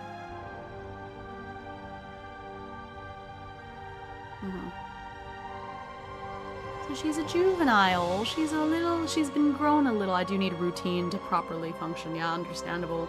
I am, so my player character is named Axel Ironflame. I commissioned an artist to design him. So she's finished the design, but she's still rendering it, but you can see what he looks like. So he is half Drakari, half Ferrovox, and so he's basically a ferret dragon, or actually he's a dragon ferret. His siblings all got the opposite genetics, so they are ferret dragons, so they're fuzzy dragons, but he's mostly ferret with a little dragon, a little bit of dragon traits, you know? So he's really fun. I love playing as him. He's been a lot of fun. So our party is him, his younger brother Tink, who is like a fuzzy dragon, basically a bard kind of character, and then we have our mirror dragon Opal, who just grew up to be a juvenile, so she's no longer a hatchling. So these are, I think, is the name a wyvern. They don't have arms, but yeah, so she's like a runner, and she's got some like illusion magic, but she's a juvenile, so imagine she does not quite look like this right now. She's still whittle, so this is like the baby version, so imagine something in between this and this. You know, we're not quite there, we're in the middle. So this is the hatchling, this is like the adult, so somewhere in the middle is what she looks like. She's still little, but real cute. Hi, Mr. Schaff. He's a fur missile. They're flying missiles. Yeah, he's the draconic noodle. I like to call him the draconic noodle. A dragon chicken. I know, right? Isn't she so cute? Yeah, so this is the elder version. This is the hatchling version. So she's just imagine something developmentally in between these a little bit, but she just grew up to be a juvenile, so she's no longer a hatchling. She's like a little child dragon, and now I feel comfortable allowing her to fight with us. Because I technically could have, I just didn't want to when she was a baby, because that just seems wrong. Draconic preteen. It's not even draconic preteen. I think this is just draconic child. Preteen is the next one. Nope, I think you're right. I think this is preteen because then it's mature. I don't know. It goes hatchling, mature, juvenile, mature, elder, and mythic. So she's juvenile, I guess, is kind of a kid. The older kid, mature is like kind of young adult, I think, and then elder would be adult. That's the way I'm thinking about it. So I guess she is kind of a draconic preteen, but that's funny. Okay, got the 2 attributes. Max BP increases by 2. Their damage on all weapon tiers goes up by 1. Yep, I did that. Yeah. I think that's all I got. Her defense is still the same for now. But that's because apparently we can buy armor. We can get armor for our dragon later, so she'll have more defense. Right now she only has 1 defense slot. Which sucks, but that's because she's, I guess that's because she's a mirror dragon, because I'm looking at some of the other dragons and they have more natural armor, but she only gets 1. What's up with that? Okay. But she can blind enemies. She can make an illusory copy of herself to be a decoy. Like, she's got some other really cool skills, so that's neat. I'm excited. All right, and look, she can bite, she can slash. I guess this is more of like a kick. But yeah, that's fun. I love it. I'm glad now we've got our little dragon that'll fight with us. So, let me write her stats really quick here.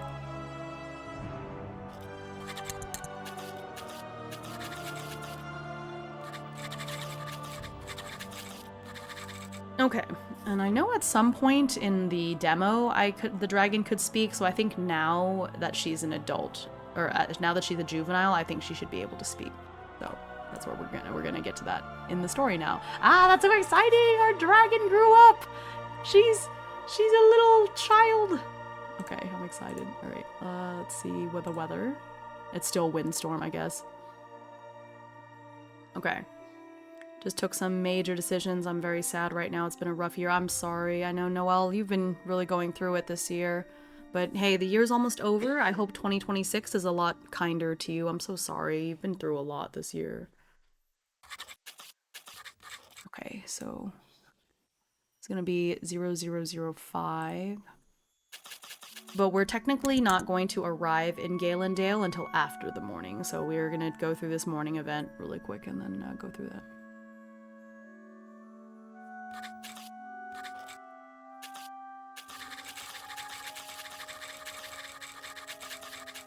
Okay, well, it's a rest. So the deadly stays the same, but the heavy ones drop off and become light. We're not going to get rid of those deadly ones until we get to town, though, so it's a little scary. Okay.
Actually, I can't remember. That's how I did it with the other dragon. Let me see. I know the dragons could speak in the demo. Let me see. That's how I did it. does she speak with her, like, voice? Because the dragon that I had before in the demo was a little different.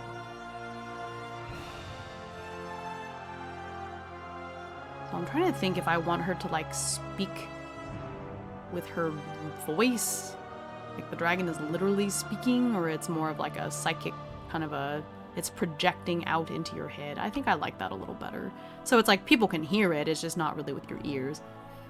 Thanks. Looking at my list of projects, trying to decide which ones will make it to 2026 and which will get dropped. To be honest, I don't feel very optimistic about doing anything. Yeah, if you're not feeling well right now, maybe save it until you've had a good night's rest and some sleep, because otherwise you might make a decision that you're going to regret.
I forgot what Opal's personality was that we set in the thingy at the beginning. I think she's just really inquisitive.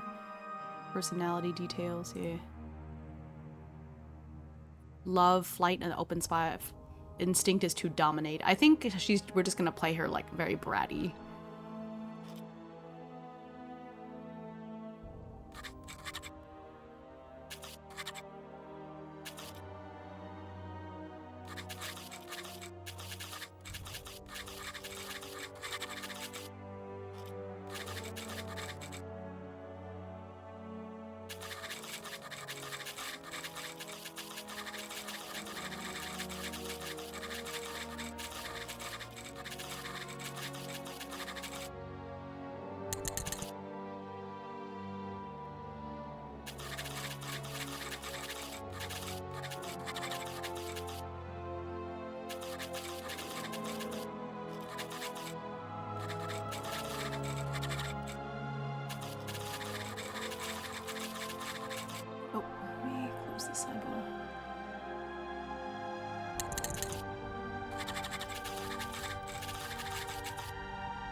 It's past midnight here. It's about 10:30 here, so I want to make it to Galendale. So I refuse to rest until we make it to Galendale, because I've been talking about it for so many sessions.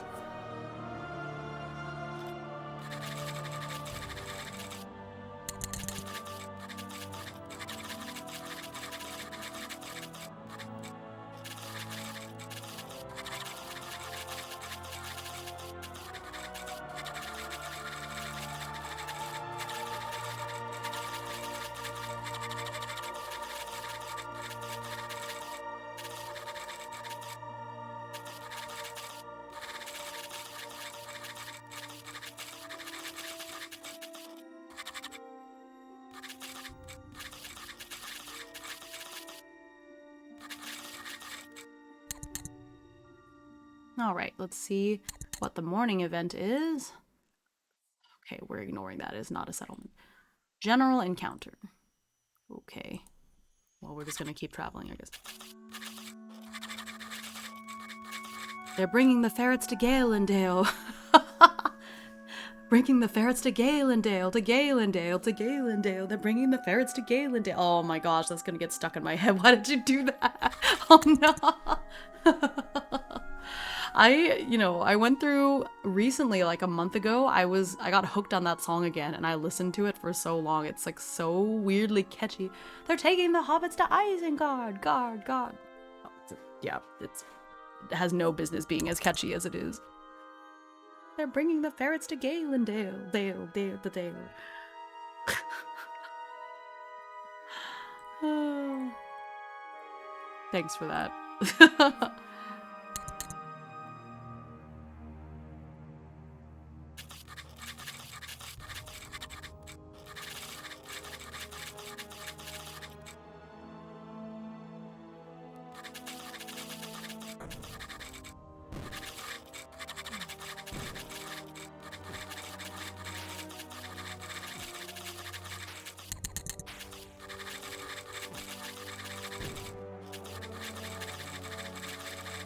The syllables fit the pattern. I know, it's perfect.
Ooh, what day is this? So this is Siftress 14.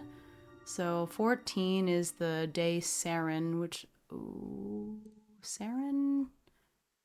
Oh, yep, that makes sense. Bonding with unity.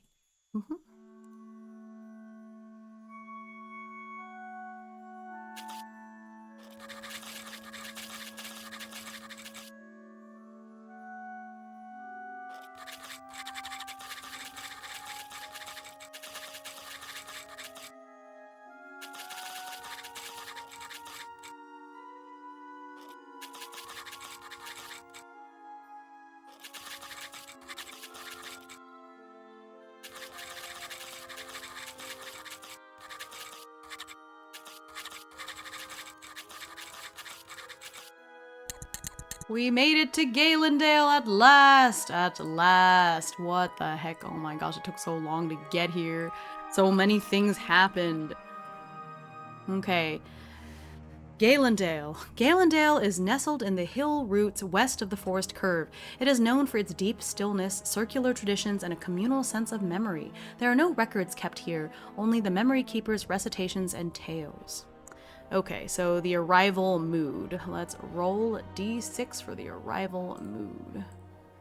It's a 5. A breeze stops completely as you arrive.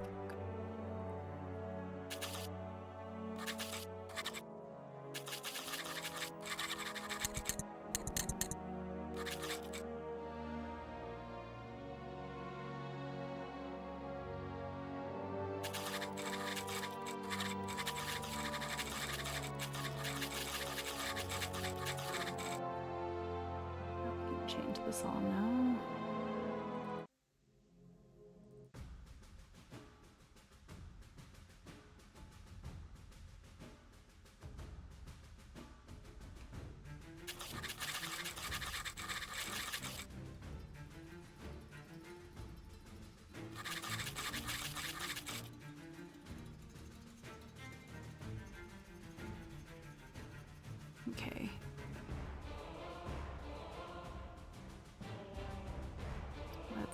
See if we can talk to the mayor or something.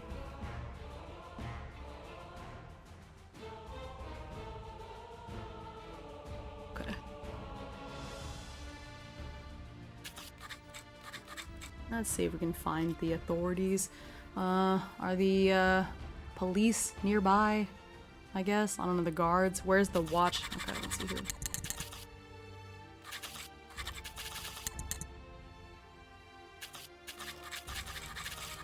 Are there guards? I'm gonna say unlikely.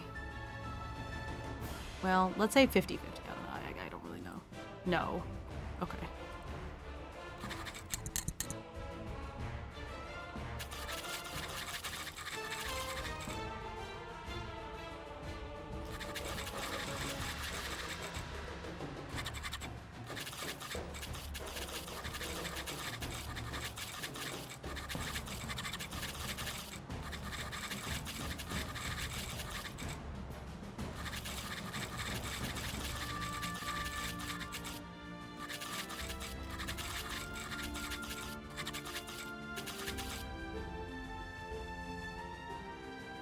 Mayor Rendell. Okay,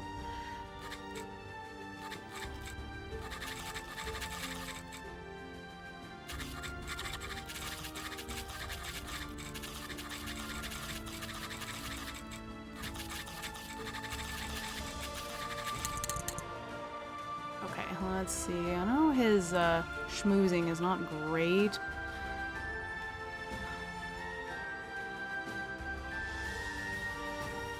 I mean, he builds rapport with adventurers and traders, but, you know.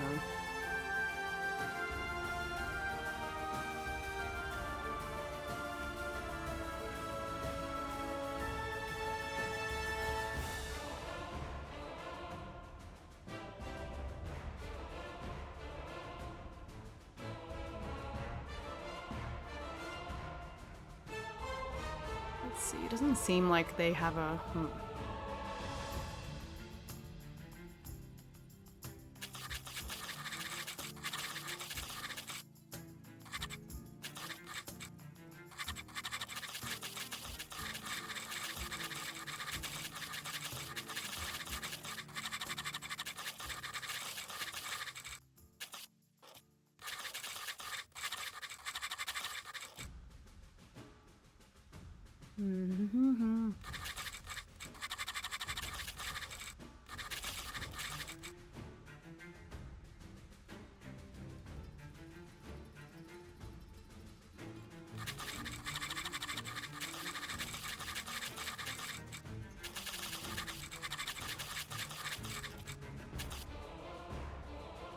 Okay.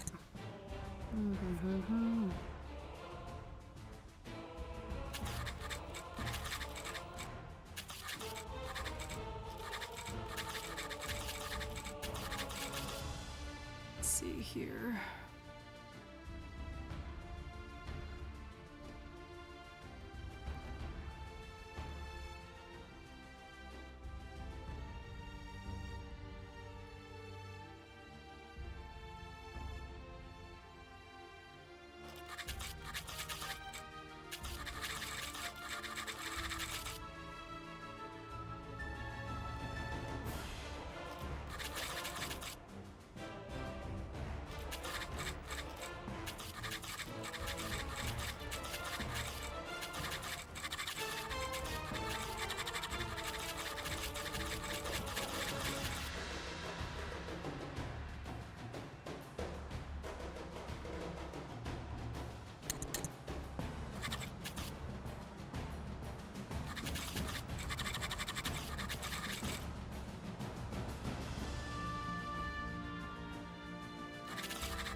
see. Let's do a check. And I know I've been very quiet as I'm typing. I'm just very locked into the story, but I'll read it all here in a moment. A mind and soul, I think.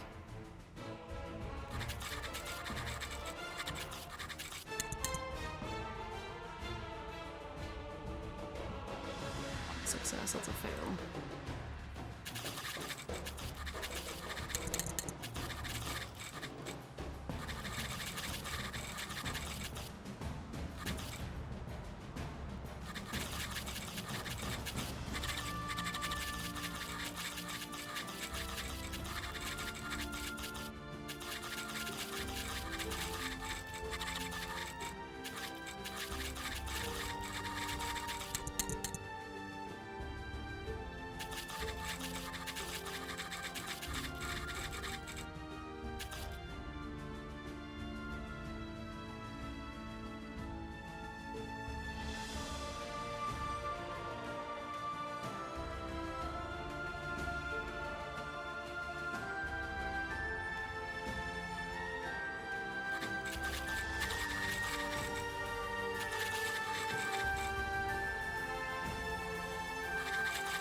Oh, thanks for the head pats.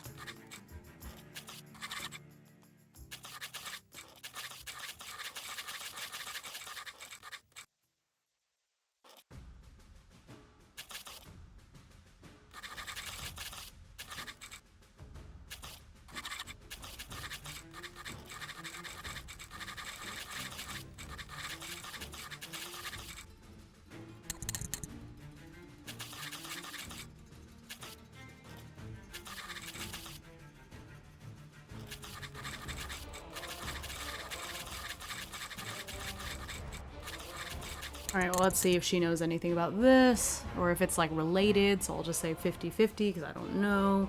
So, is it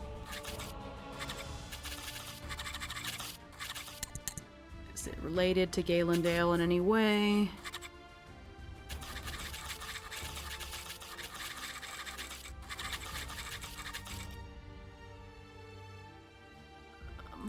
Yes, okay.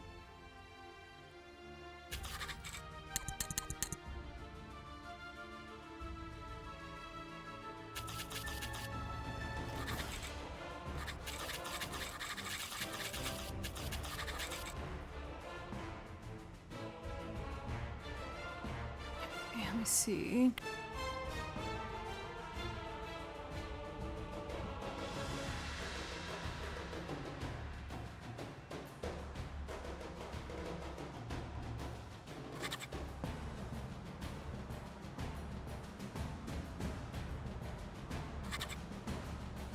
Just reread this other thing about her personalities that I need to fix up.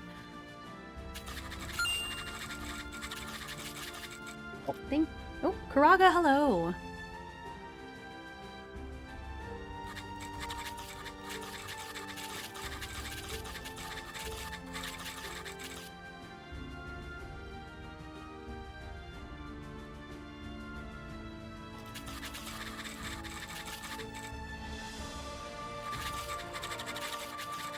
Good morning! Hope you're having a great day. Oh, I did make a board game or RPG this year. It's a bit of a weird combination of solo RPG and board-based mechanics. You basically got these capsules and you gotta beat very... I see. You have so many games that you're working on. They always sound really interesting, but, you know, might be best to stick to one or two and finish them, you know. I can totally see PvP happening, though. Okay, Hime, my EV monster combat begins. Okay, thank you, Cassie. Have a good eep. You should probably just let the EV monster win so you can sleep. Okay.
Oh, hello. Did you finish airbrushing your thingy? You that was so cool. I was in my cold garage airbrushing, so I like had your stream open on the side while I was airbrushing, and I would just be like, am I even holding this correctly? What the heck am I doing? And I would look at your stream and was like, okay, I think that's fine. I think this is close. It felt like I was following a tutorial, but the tutorial was for something completely different from what I was doing, so it was kind of funny. But thank you. Appreciate you, because I've had that kit for like 2 weeks and it's just been sitting there, and I finally was like, you know what? I'm gonna do it. I'm gonna open it. Let's go. And I like primed a couple of figures. I think I did okay, but one of them I got a little too impatient, and so I like put on a second coat, but the first coat hadn't fully dried yet, so now her thigh has this weird like texture, so I'm probably gonna have to sand it and reprime it right there. Yeah. So I appreciate you inspiring me to have a little bit more confidence, because otherwise they would have just sat there, and wow, priming with the airbrush is so much faster than brushing, because I primed like, how many of them? 1, 2, 3, 4, 5. I've primed 6 figures in like less than an hour, which is wild. It used to take me maybe an hour to do one, so man, it's a little crazy. I can get a little addicted to that. It's scary. I still really like the feeling of hand brushing, but at least for priming and for like some, you know, gradient effects and stuff, I think I need to get more into this like airbrushing. But it wasn't as scary as I thought, and watching you do it gave me more confidence to be like, okay, you know what? It's gonna be fun. I'm done with the first half. The body parts next time I'll be... Ah, okay. I see, I gotcha. Definitely just have to get used to it. In fact, I just set up these little cardboard boxes, and so I don't have the little, what's it called? The little hood thing that has the filters, which I already regret not getting that, because I feel like I can still smell the paint cleaner. Oh well. But actually, the one that people have been recommending me is, I think, the exact same one that you have, so I was like, okay, well, somebody else is using it too, so that's good. It's a future. I spent a little too much money during, like, Black Friday, so I don't think I can buy that booth for a while. I'm just gonna have to make do with these cardboard pieces, but hey, it works. I didn't get paint on anything, so...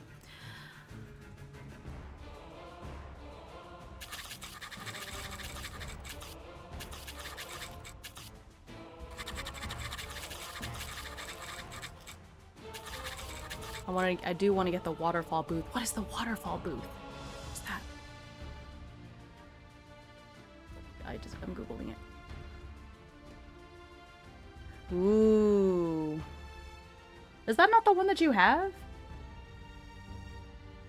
Because it looks the same. In time when I can afford it. There's another one? Oh, wait. I see it. I see it now. That's... Okay, I see. Well, that's very fancy. Yeah, yeah, I see now. The waterfall one is very fancy looking. Atlantis Fantasy series. So fancy. Oh my gosh. That does look really cool though. I think, because I know you were talking about using lacquer and stuff, I think since I'm pretty much only going to use mine for acrylics, I probably don't need the super fancy one, but that's super neat. Dang, if I paint with lacquer, I definitely have to use my little, mask. What is it called? The air purifier mask thing. I didn't use it today. I probably should have. Oh my gosh, ah! Kai Peony is raiding with 9 Oh Foggos. no, not the TTS calling you Kai Peony. I'm so sorry. I apologize on behalf of the TTS. It doesn't know any better. Hi, Say! Acrylics, you don't need to wear a mask. Really? Because I didn't, but I feel like I can... Like, it's been 3 hours, and I feel like I can still smell it. I don't know if it's just my nerves being like, oh my god, it's in my lungs. It's probably not. I'm sure it's fine, but I'm like a little freaked out. Hi, Say, thank you so much for the raid. Oh, you were playing Power Wash Simulator. I love that game. Oh my gosh. Oh, there's more. Oh, were y'all doing co-op? With 2 were y'all doing co-op Power Wash Simulator? Power Wash Simulator is so much fun, actually. Thank you so much for the raid. For those that don't know me, I am Hime Utsugi, or you could just call me Hime, or maybe Wool, maybe Yol. We're trying to make Sugi stick because, to be honest, it does feel... I'm used to people calling me Hime now, but since Hime means princess, it feels a little funny when people are just calling me Hime all the time. So that's it. But yeah, hello. I mostly stream solo TTRPGs, which is what I'm doing right now. I am playing Drakonym. I'm playing it solo. And I also do minis. I paint. Well, okay, I mostly build minis on stream, but I build and paint minis as well, specifically for Warhammer Age of Sigmar and Kingdom Death Monster, which I just got the core set, so I have all these minis to build for years and years at this point. But I brought is it Citri? Don't know, I'm sorry. But welcome. If you have to raid and run, I understand. It is getting late. Make sure that you hydrate and stretch and do all of your after stream care. But if you want to stick around for a bit, I'm probably going to stream for maybe only about 20 more minutes. I'm finishing up this scene, but I have work tomorrow, so I did not sleep very much yesterday. So I'm trying to sleep at a more reasonable time. But yeah, welcome in, get cozy, get warm. Yeah, if you feel weird, maybe wear a mask. Yeah, I don't know. I think it could just be me being a little scared because, well, it's more the I think the actual paint, the primer was okay, but it was the cleaner that I put into the airbrush. It smells kind of fruity, and I feel like it's been over 3 hours, and I can still smell it somehow. It's strange, so I don't know if that's healthy. I think it couldn't hurt. Next time I'll wear a mask just to be safe. I just didn't want to today because I was lazy. But I don't know. It's probably not good to... You know what? You can just adapt. You know what? You're so right. I'm just priming the inside of my lungs. That's a good thing, right? No, that's probably not a good thing. Exactly. You know what? Actually, you know the reason I didn't wear a mask is because in your stream, I could hear your voice normally. I was like, it doesn't sound like... I don't know how to pronounce your name, actually. Is it Jose Mochi or is it Jose Mochi? I don't know how to pronounce it. I'm so sorry. I'm uncultured. But I was like, I can hear his voice clearly. It doesn't sound like he's wearing a mask, so I don't need to wear... Jose Mochi. Okay. I was like, he's not wearing a mask, so I'm not gonna wear one. Honestly, that was the reason. I have one, but I was just like, I can hear his voice. It doesn't sound like it's being muffled by a mask, so I think I'll be okay. I don't know. He says I don't. He says if I'm working with acrylics, I don't have to. Nope, the acrylics doesn't harm you. It's water-based, right? So I'm sure it's fine. Okay, yeah, it doesn't harm you. Yeah, that's what I figured. I could probably drink it. No, I won't drink it. I'm just kidding. I'm just kidding. I'm just kidding. I'm not gonna. I'm just kidding. For legal reasons, this is a joke. I'm sorry. Listen, I love it, but my community gets very worried for me, and I still remember everyone yelling at me when I was sanding the resin, so I'm trying to be safe, okay? I got it. I understand. Yeah, I was trying these new water-based acrylics. Okay, you're probably fine then. If the smell is bothering you, it's not bothering... Actually, you know what? No, I don't think it's my clothes. I think I'm just being paranoid, honestly. I'm sure it's fine. The actual primer didn't smell like anything. It's just the cleaner had this sort of sweet, fruity kind of smell. They're amazing. I'm impressed. Oh, that's awesome. What brand is it? Because I'm using the Vallejo primer and a couple of paints from Vallejo. I'm like slowly moving from using just Citadel because I have like a couple of pro acrylic things. Kaleido. Oh, I've seen that.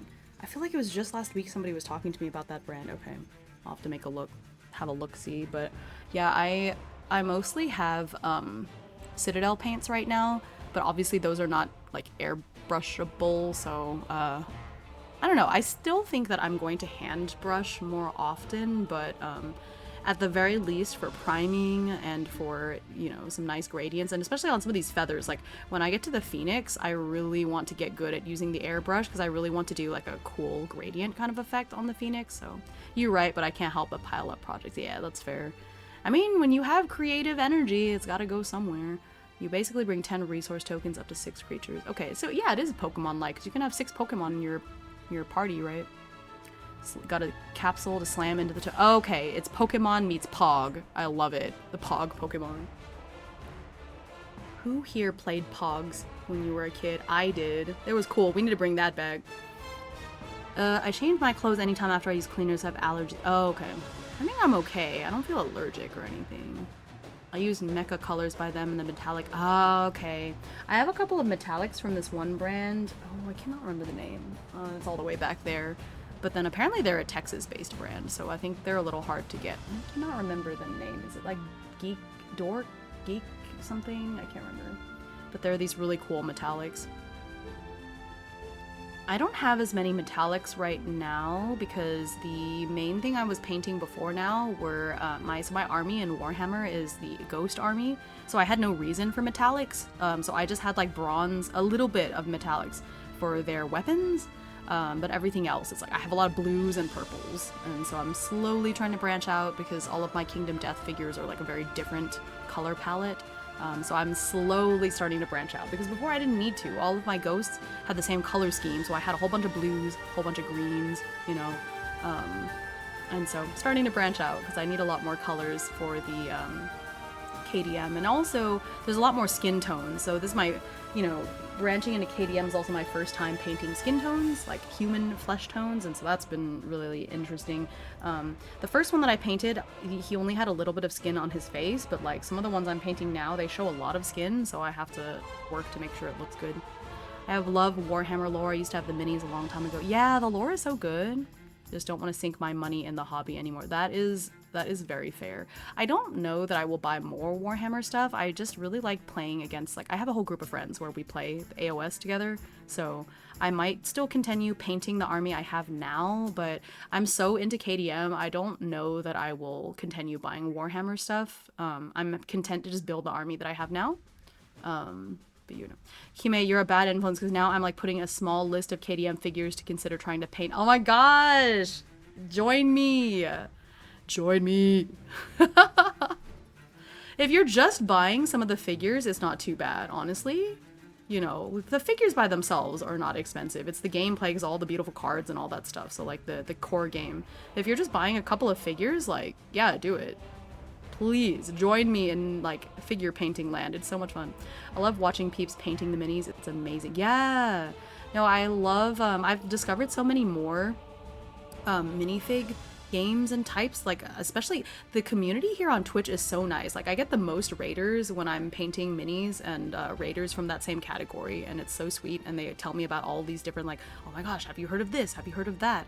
I'm still leveling up. I've only been in the hobby for about a year and a half, so I've only been painting minis for yeah, like about a year and a half now, but I'm really into it. I try to stream it at least once a week, so it's really relaxing to watch too. Like I'll usually have some minis person in the background while I'm like working or grading papers and stuff. Yeah, I'm trying, I'm getting there, thank you. It's nearly 1 a.m. here, gotta go. Good night, Noelle! Rest up, yeah, try to sleep well and tackle all those decisions in the morning. Try not to worry about it too much.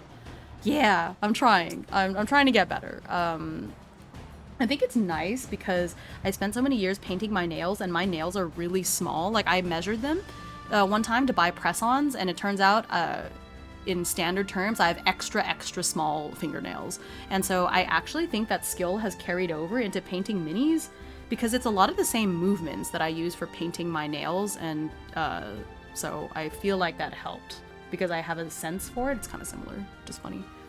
Same, I'm trying to get better too, but you're so good. Like, holy crap.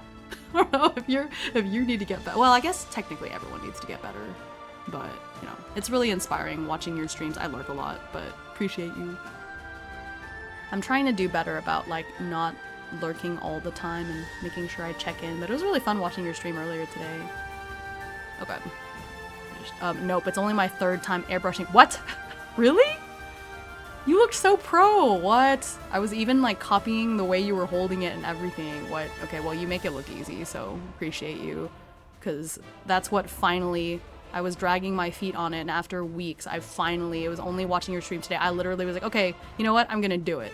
And I was watching you on my phone, and I put my phone on the table in the garage, and I was airbrushing while I was listening to you. So, thank you. Because otherwise, I don't know when the heck I would have used that airbrush. Yeah. So, I appreciate you. Okay.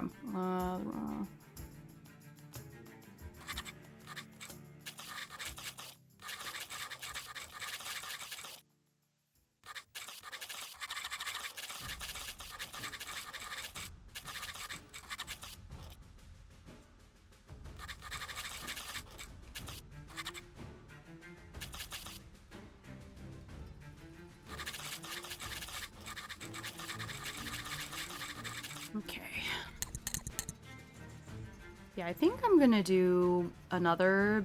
I might do a painting stream tomorrow. Now that those guys are primed, I think I can paint tomorrow. Because this week I've got it's a bit of a compressed week. I'll talk about that in a little bit. But yeah, I think I'm gonna do a painting stream tomorrow because I really want to commit to doing one painting stream or building stream every week because I really want to progress on my minis. I don't want them just sitting there being unbuilt because I know how easy that is to do. So it like inspires me, so I think tomorrow. Now it's my turn to watch. Yeah, exactly. Oh my gosh. Please, you know, I have it in my rules, like, please backseat. I'm like, please backseat. If you see me screwing something up in a game or whatever, like, backseat. So if you're like, oh my god, Sugi, you should do this instead, like, please do, because I don't know what the hell I'm doing. What about? I'm trying to help them.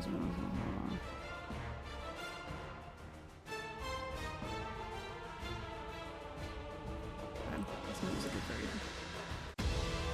Nope, that's very dramatic.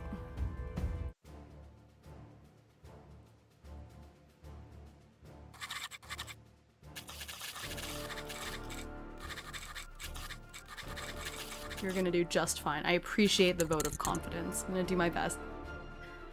Okay,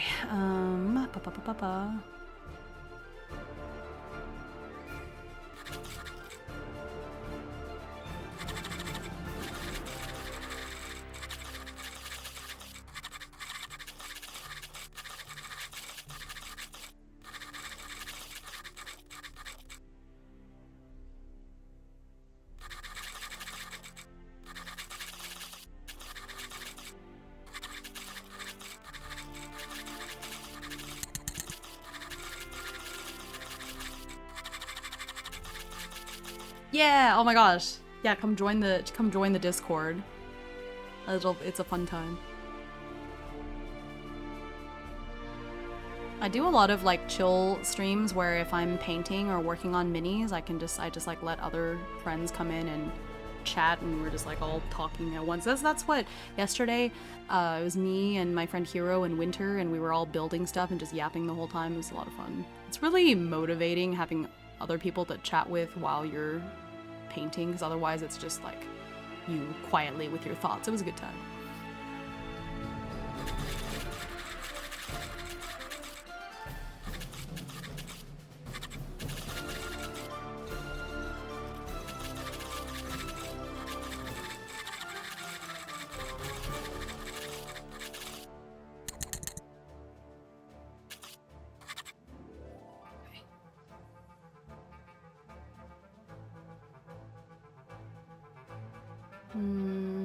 Okay. I think we're just gonna do this. We're just gonna take downtime for them to... I'll pretend that the level up happened during downtime, I guess, and that's fine. So we'll like skip the downtime action, we'll just heal up. And we're gonna stay in this town. Probably next session we will do a little bit, but I don't want to stay here too long because there's a lot. Oh, no, because we still have to do the whole thing that Bloom asked us to do as well. So we'll do that next day though, because now it's like late. Okay.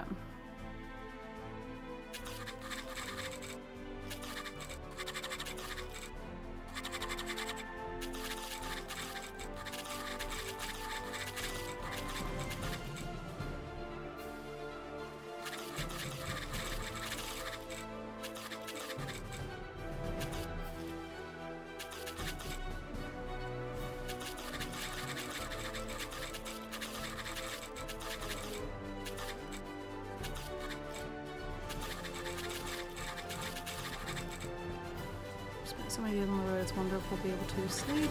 May soften.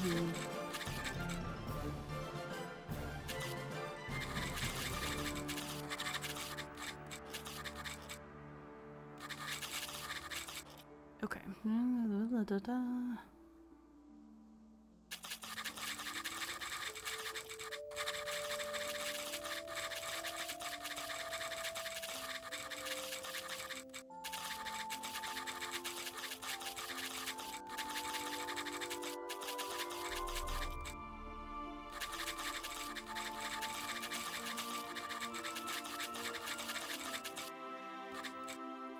All right.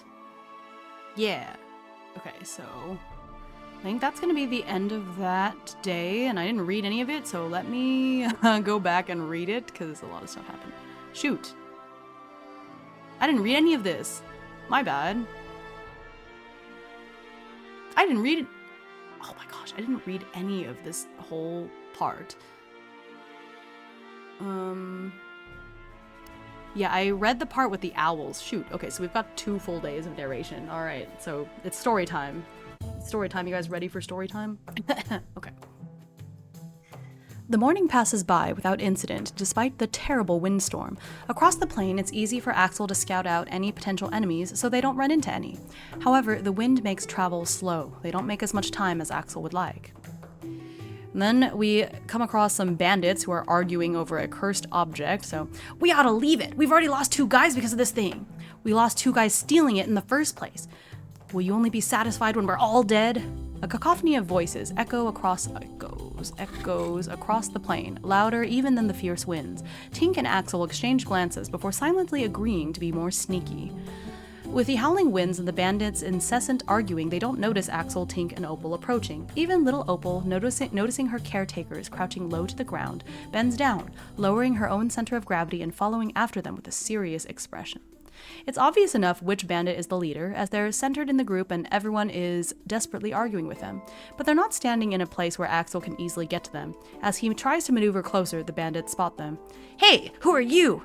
"Just a friendly traveler?" Axel shrugs, and unfortunately the Oracle did not like me because I got are they hostile? Extreme yes. The bandits all draw their weapons. It seems diplomacy isn't going to work here, and then we had an extremely hard battle where Tink and Axel were literally one bad hit away from death, but we made it. It's a tough fight, with the bandits fighting for their lives and their loot. The brothers work together to take down the big attacker, who takes several minutes to down. The captain of the bandits mostly rallies his teammates, helping them to do more damage. Both Tink and Axel are slashed and shot within inches of their lives, with the bandit archer putting up one last stand, but ultimately, with Tink's quick thinking to teleport Axel closer to their adversaries, the battle is won. Yeah, I cheesed that fight so hard, Tink just used all of his AP to teleport Axel around the map. Okay. I should stop calling it cheesing the fights. It's called strategy. I'm strategizing. I'm using my big brain. I'm using all 2 of my brain cells, okay? So you cheese, you win. Do you think they stole whatever this is from Galendale? Tink asks. I think so, but with it being a cursed artifact, I don't know if we want to handle it ourselves. Several of their men died to get it and hold on to it. Axel shakes his head. Better to make a note of this location and report it to the authorities. The trio continues across the plains towards Galendale and makes camp under a tree when darkness falls. The winds start to die down a little by then. After setting up their campfire, Axel notices Opal strangely still for a change, staring up at the moon. "What is it, girl?" he asks, but of course she doesn't reply. They settle in for the night. In his dreams, Axel glimpses a starlit road stretching across the sky. He can feel a deep sense of wonder bubbling up from within him, and then the road fades away into the distance. It's a metaphor for the growth, the journey that they're going on. All right, the next morning. The winds are still raging on the next morning, but it's not the howling gale that awakens Axel. Hey, it's time to get up. Daylight's wasting. It's a chipper voice, high and sounding like that of a young girl, yet Axel is keenly aware that he hears this voice inside of his own head rather than with his ears. He bolts upright and sees Opal, much larger and more mature looking than before. She seems to have grown overnight from being barely a foot tall to nearly his own height. "Is that really you, Opal?" he asks uncertainly. "Oh yes, I grew up a bit. How do I look?" she coos, running around in circles a few times to show off her gleaming scales and dragonfly wings. "Wow, Opal, you're certainly very sparkly," Tink exclaims, having just woken up as well. "And you can talk!" "Yes, being a hatchling is terribly inconvenient. Now we can talk all day. Let's get a move on." With Opal's poking and prodding, the brothers pack up the camp in a hurry. Axel still feels sore all over from the fight with the bandits, but they can see a town, most probably Galendale, on the horizon. Their goal is within reach. As they travel towards the town, Opal chirps about voices coming from underground. "It sounds like chanting." Does it sound dangerous? Axel's still not quite used to the fact that Opal can talk to them, but he has to admit that it's better to be able to communicate properly. Opal shakes her head from side to side. "I don't think so. It sounds reverent? Holy." Curious, Tink lays down on the ground to put an ear against the earth. "You know, I can sort of hear it too. Sounds like a hymn." It could be carrying from Galendale. I'm sure they have a church of some kind there. Makes sense. Today is Saren, after all. People could be at the church singing. The song does get a little louder as they approach Galendale, which confirms the hypothesis. Finally, in the late afternoon, the group enters Galendale. The windstorm completely stops as they walk through the gates. There's a stillness here, quiet and peaceful.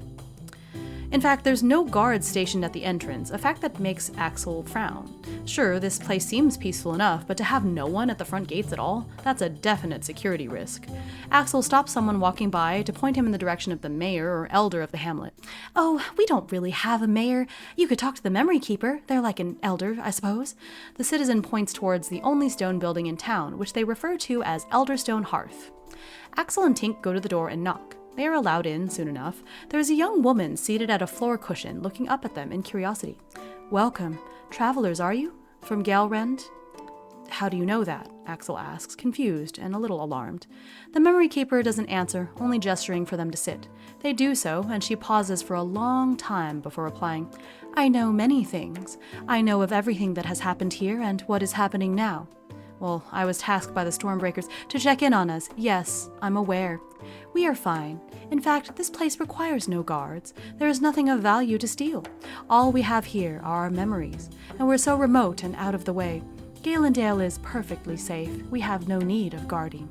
Axel frowns, his eyes squinting as he appraises the memory keeper. She seems awfully young for someone who occupies such an important position in town. Unfortunately, head empty, we failed.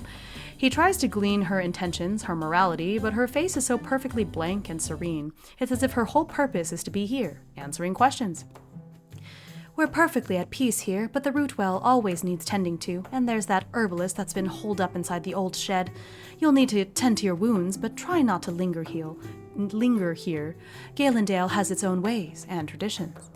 It's clear she's not keen on them settling down here, which is just as well. All right.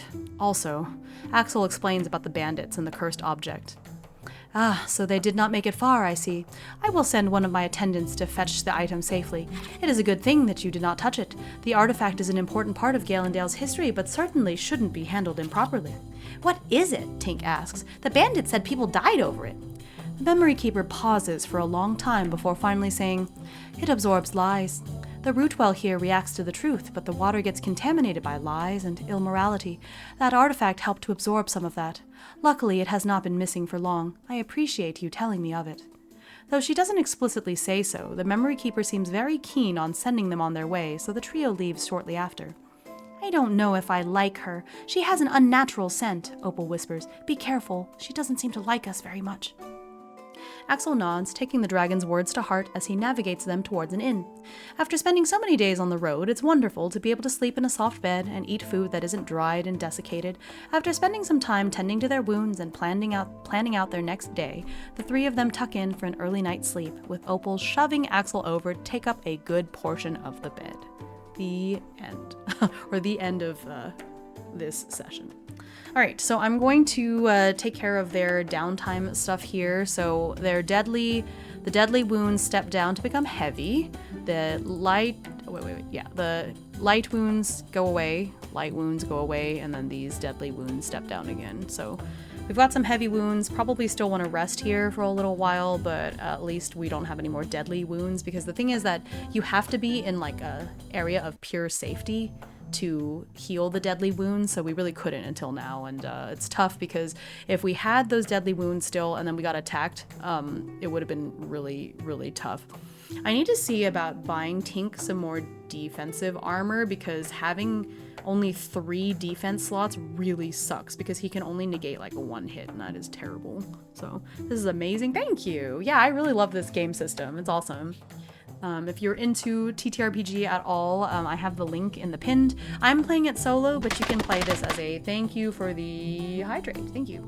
I'm playing it solo and the stretch, but you can play it traditionally with like a DM and a couple of players. Thanks for the stretch. Wow, I heard my shoulders cracking. Owie. Okay, thank you. I appreciate the abuse and the the aftercare. Thank you. Kaya, hope you're doing well. I haven't seen you today. Okay. But yeah, I didn't bother. Okay, that sounds bad.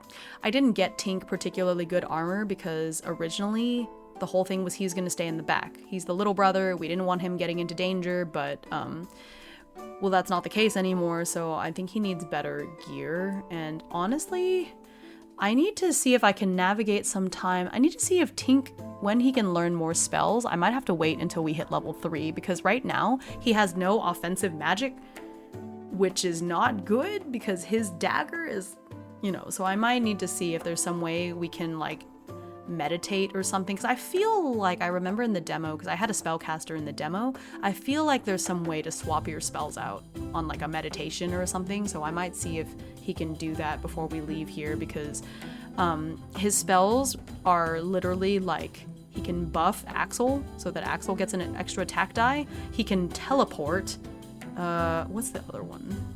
He can teleport or himself or others, which is still really cool.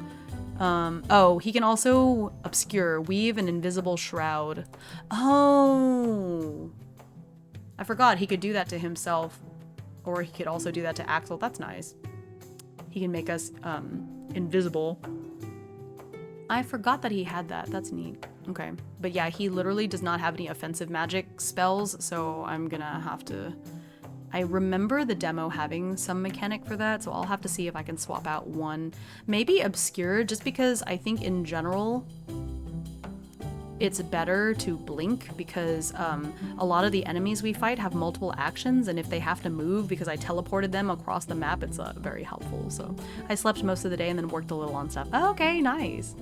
Yeah, I'm so glad winter break is coming up, because I have a couple of projects that I really need to work on that I didn't have as much time during Thanksgiving break as I wanted to, but I'm really excited for winter break because it's a whole 2 weeks that I have, and winter break is one of those times I'm always very productive, so I really want to try to get Plutonic Yearning done. I don't know, part of me wants to be cheap and design the layout myself, but part of me wants to like hire somebody to do it properly. But, you know, it's already a little game that is probably not going to make me much money, so it's probably better for me to just design it and go kind of minimal on the layout. We'll see. I'll see. Who knew paint fumes makes me hungry? Oh my god. Now that I think about it, I haven't eaten since lunchtime either, so I'll see if I can eat something before I go to bed. Paint fumes? Do you think paint fumes stimulate appetite? I feel like, if anything, it should be the opposite, because it's kind of like a chemical-y smell. Well, then again, like I said, my paint cleaner has like that fruity smell. In fact, like the husband was saying that it reminded him of like a vape liquid, the smell of it. It's interesting. Which I need to buy more of that cleaner, because it came in this teeny little dropper bottle, and that is not gonna last if I have to clean it out every time. The wonderful world of airbrushing. I feel so legit now, oh my gosh. Can't believe I used an airbrush. I'm just weird. Oh my gosh, be careful. Hopefully your food is in a different place from your airbrushing though, because you imagine like you just like coat your food in paint before you eat it. Oh my gosh. Fan arting. Yeah. Okay, well that is going to be it for today's session. We finally made it to Galendale. Literally 3 sessions of me being like, surely today we'll make it to Galendale. Today we're gonna get there. And we didn't until today. Nah, it's like spice. Oh my gosh. I don't know about that. I don't know if you should be eating that. No. Become one with the paint. Huff the paint. Drink the paint. Inhale the paint. We are paint. Oh no.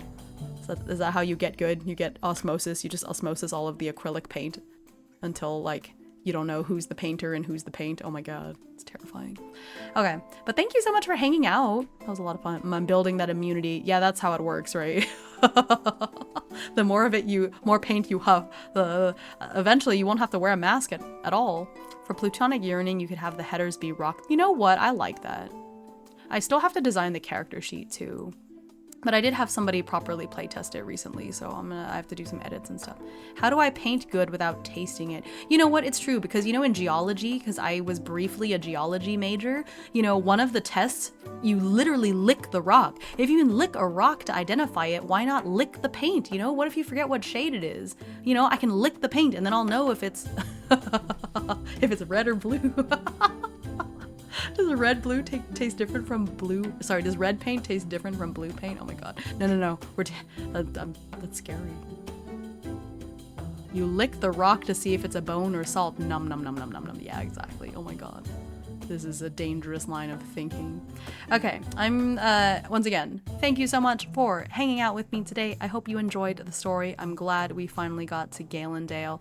I'll have my schedule out on Discord and Blue Sky probably later today, but I'll be streaming Monday and Wednesday, regular streams, and then Friday is when my Gamers Outreach thing starts, and so I'll be playing a lot. Wish me luck. I'm gonna try to sleep. I'm gonna try to sleep normally this week so that I can stay up, because if I hit all the goals, and I am scared that we will hit all the goals, I will have to stream for 56 hours straight. So I'm scared. I'm excited, but I'm a little scared because I have a feeling that it may happen. So we'll see. Thank you so much. Yeah, thank you for the stream earlier as well. I appreciate you for inspiring me. Thanks for giving me the confidence to like use that airbrush. So thank you, thank you. You also have way better taste in music than I do. I'm a little jealous. Okay, let's see if we can raid into somebody. Who is streaming? Who is streaming? Oh my gosh, lots of people are streaming because look at that. I'm not raiding at 4 o'clock in the morning. Don't know. 1, 2. Man, there's so many people playing Pokemon. Okay. Okay. Okay.